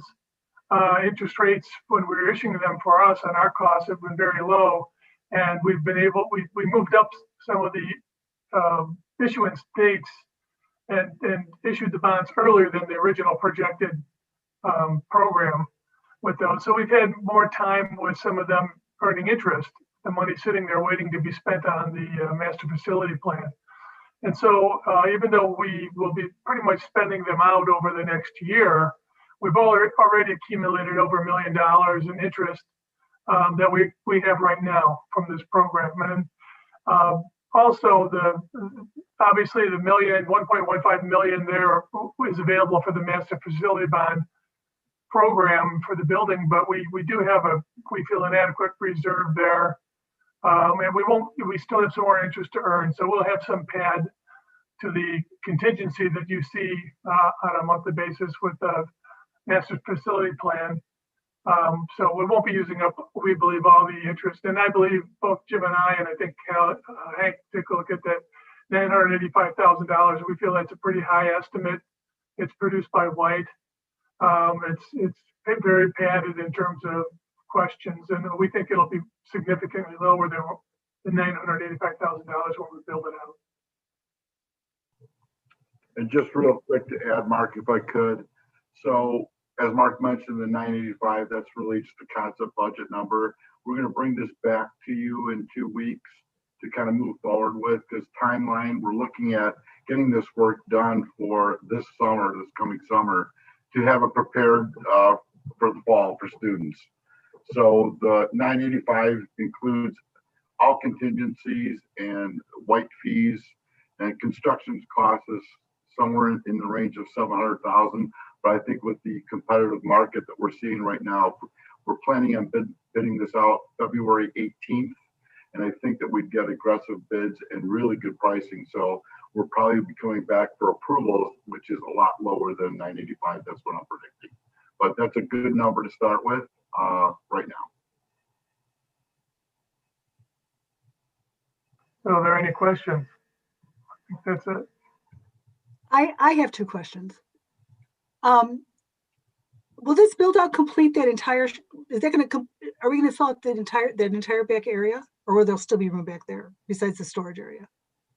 There'll be a very small storage area back there if you look at the drawing, Nancy, but it builds out. We have roughly 2,500 and some odd change square footage left in that back area. That's roughly 1/4 of the building. Yeah. So we're going to build all that out. Okay. So my second question is, you're modeling that you're gonna almost double, right? We're gonna go up 50. Before we invest $1 million in building it out, is it enough? Is there going to be enough room for us over that period of time? I can jump in, Nancy, and answer that. We looked up, Carolina and Lisa did a nice job of looking up every single student that's projected. So that's like true student numbers. Every year, though, that fluctuates a little bit. And so we're in just in an estimate of what we might end up at is that I would think we're going to end up more around 100, 105 students, and that would be able to be accommodated in that space. And we'll continue to work on, you know, programming and things that if that number trends up or stays right on the target, that we'll work on different ideas to accommodate students. But we kind of feel like that we're going to be right at the spot where 2 additional classrooms and the expansion of that other, which wasn't really a classroom to begin with. It was more of a workroom for the arts and crafts and, you know, that kind of stuff for the micro business. That room will accommodate. So. Okay, thank you, Scott. Anybody else?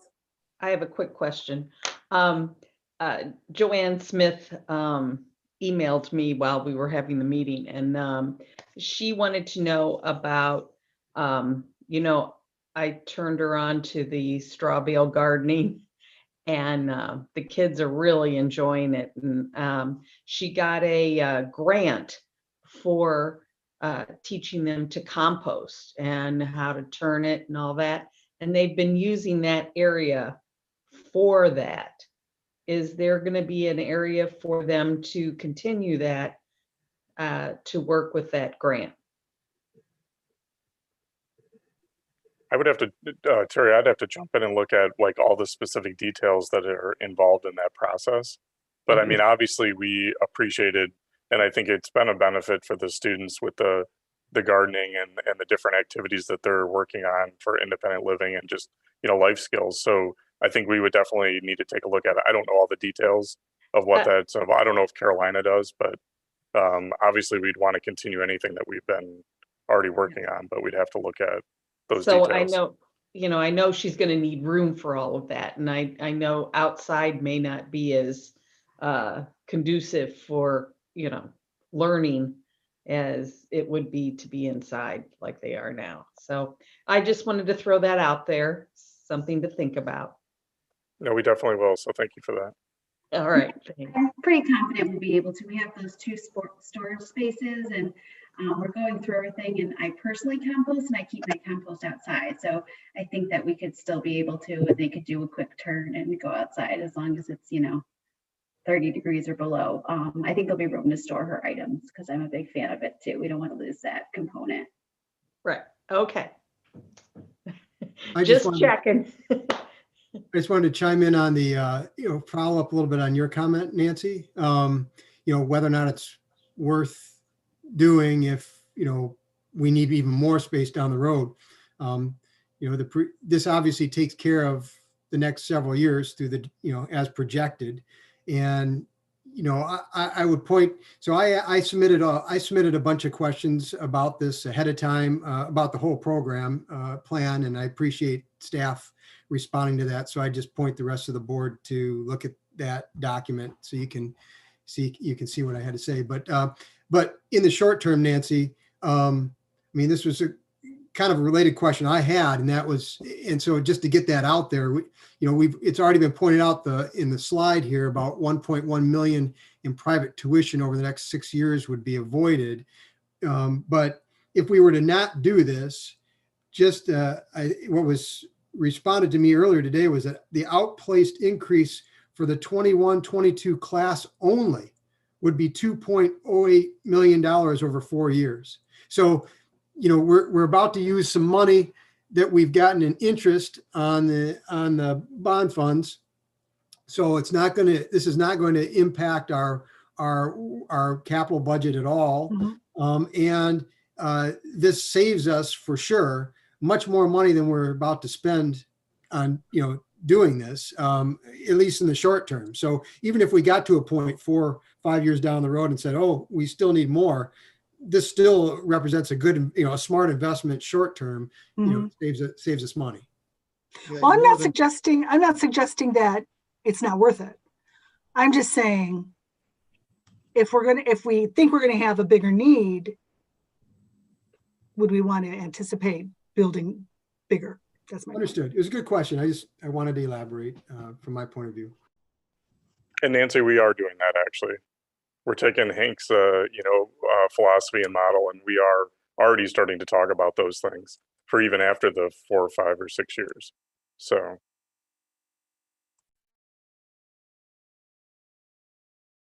You know, when we first built T99, there was even some discussion about possibly offering T99 to adjacent school districts. So we've needed it, so we haven't done that. But We have had one student that did attend the transition program from Lyle. So that's something also that if we see the numbers, if the numbers are a little lower than we expected, we can market out the transition program for that as well. Thank you. Anybody else? Thank you, guys. What an exciting time. Can we move on to the T99 update? I mean, the master facility plan update? Yeah, and before I go in, I just wanted to thank that whole team. You can see a lot of folks collaborating together to try to meet the needs of our students creatively. So master facility plan, monthly financial update. You can see, I emailed the board about 2 things that are impacting the contingency this month. An anticipated increase in asbestos. This has been the never-ending supply of asbestos removal throughout this project. So we are moving an additional $200,000 out of contingency into owner budget costs to offset that anticipated cost of asbestos removal over the summer. We also have an issue we are investigating around fire alarms and whether or not we'll be grandfathered for a change that came in the law that's kind of made it through rulemaking recently. Jim is spending a lot of time with White right now to figure out, do we need to do this additional fire alarm work or not? And does it need to be as extensive as what is being presented as? So just to be cautious, we're holding $250,000 for that work, but we hope to come back to the board soon with a much smaller number that would reflect that work, particularly only for phase C and not A and B. So more to come on that, but these numbers reflect that. I'll go back to, we have always said that we wanted to be somewhere around $1 million heading into that last summer of work, and we still remain above that. We still have a lot sitting in contractor allowances, especially in phase C, that serves as that first group of contingency as we head into that last summer of work. And we're getting really close to finalizing that FF&E allowance, and we'll know exactly where that number is, but we don't believe that we'll go over that. So we might have a little bit of contingency coming back from that figure as well, heading into the last summer. So that's where we currently sit. Any questions that board members might have?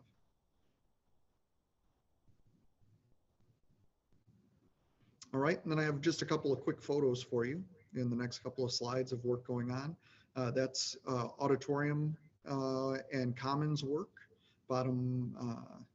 The bottom right-hand corner is the commons. The other 2 pictures are auditorium over at South. And then the next slide. Here's some more commons photos that include the bottom left-hand corner is some of the work going on around the cafeteria.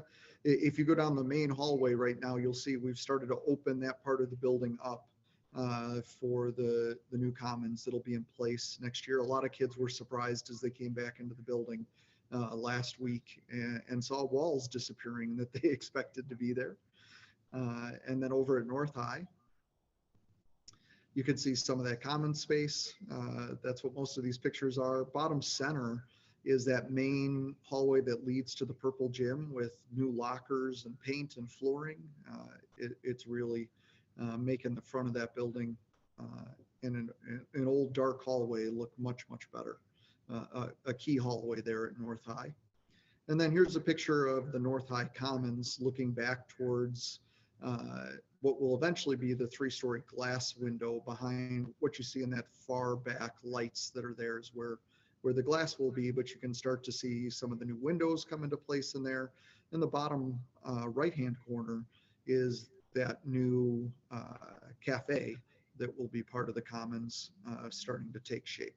So we're continuing to go on through the school year just as always was anticipated for this final year of the project.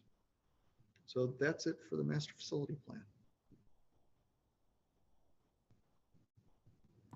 Any questions, comments? Okay, thank you. Now I'm going to ask for a motion to go into closed session for the appointment, employment, compensation, discipline, performance, or dismissal of specific employees, specific individuals who serve as independent contractors in a park, recreational, or educational setting, or specific volunteers of the district or legal counsel for the district, including hearing testimony on a complaint lodged against an employee, a specific individual who serves as an independent contractor in a park, recreational, or educational setting, or a volunteer of the district, or against legal. I'm not finished there. Sorry, I gotta do it. Yeah, Or against, okay. or against legal counsel for the district to determine its validity, and for litigation when an action against, affecting, or on behalf of the district has been filed and is pending before a court or administrative tribunal, or when the district finds that an action is probable or imminent, in which case the basis for the finding shall be recorded and entered into the minutes of the closed meeting. So moved. Was that Sherelle or Terry? Sherelle. No, Sherelle and then Terry. Terry seconds. Ralph Fuller, Aye. Terry Pavasich, Aye. Rick Pavanato, Aye. Joanna Vasquez Drexler, Aye. Mike Davenport, Aye. and Dan Nicholas. Aye. Right, we're going to go into closed session. There's no action following, just closing.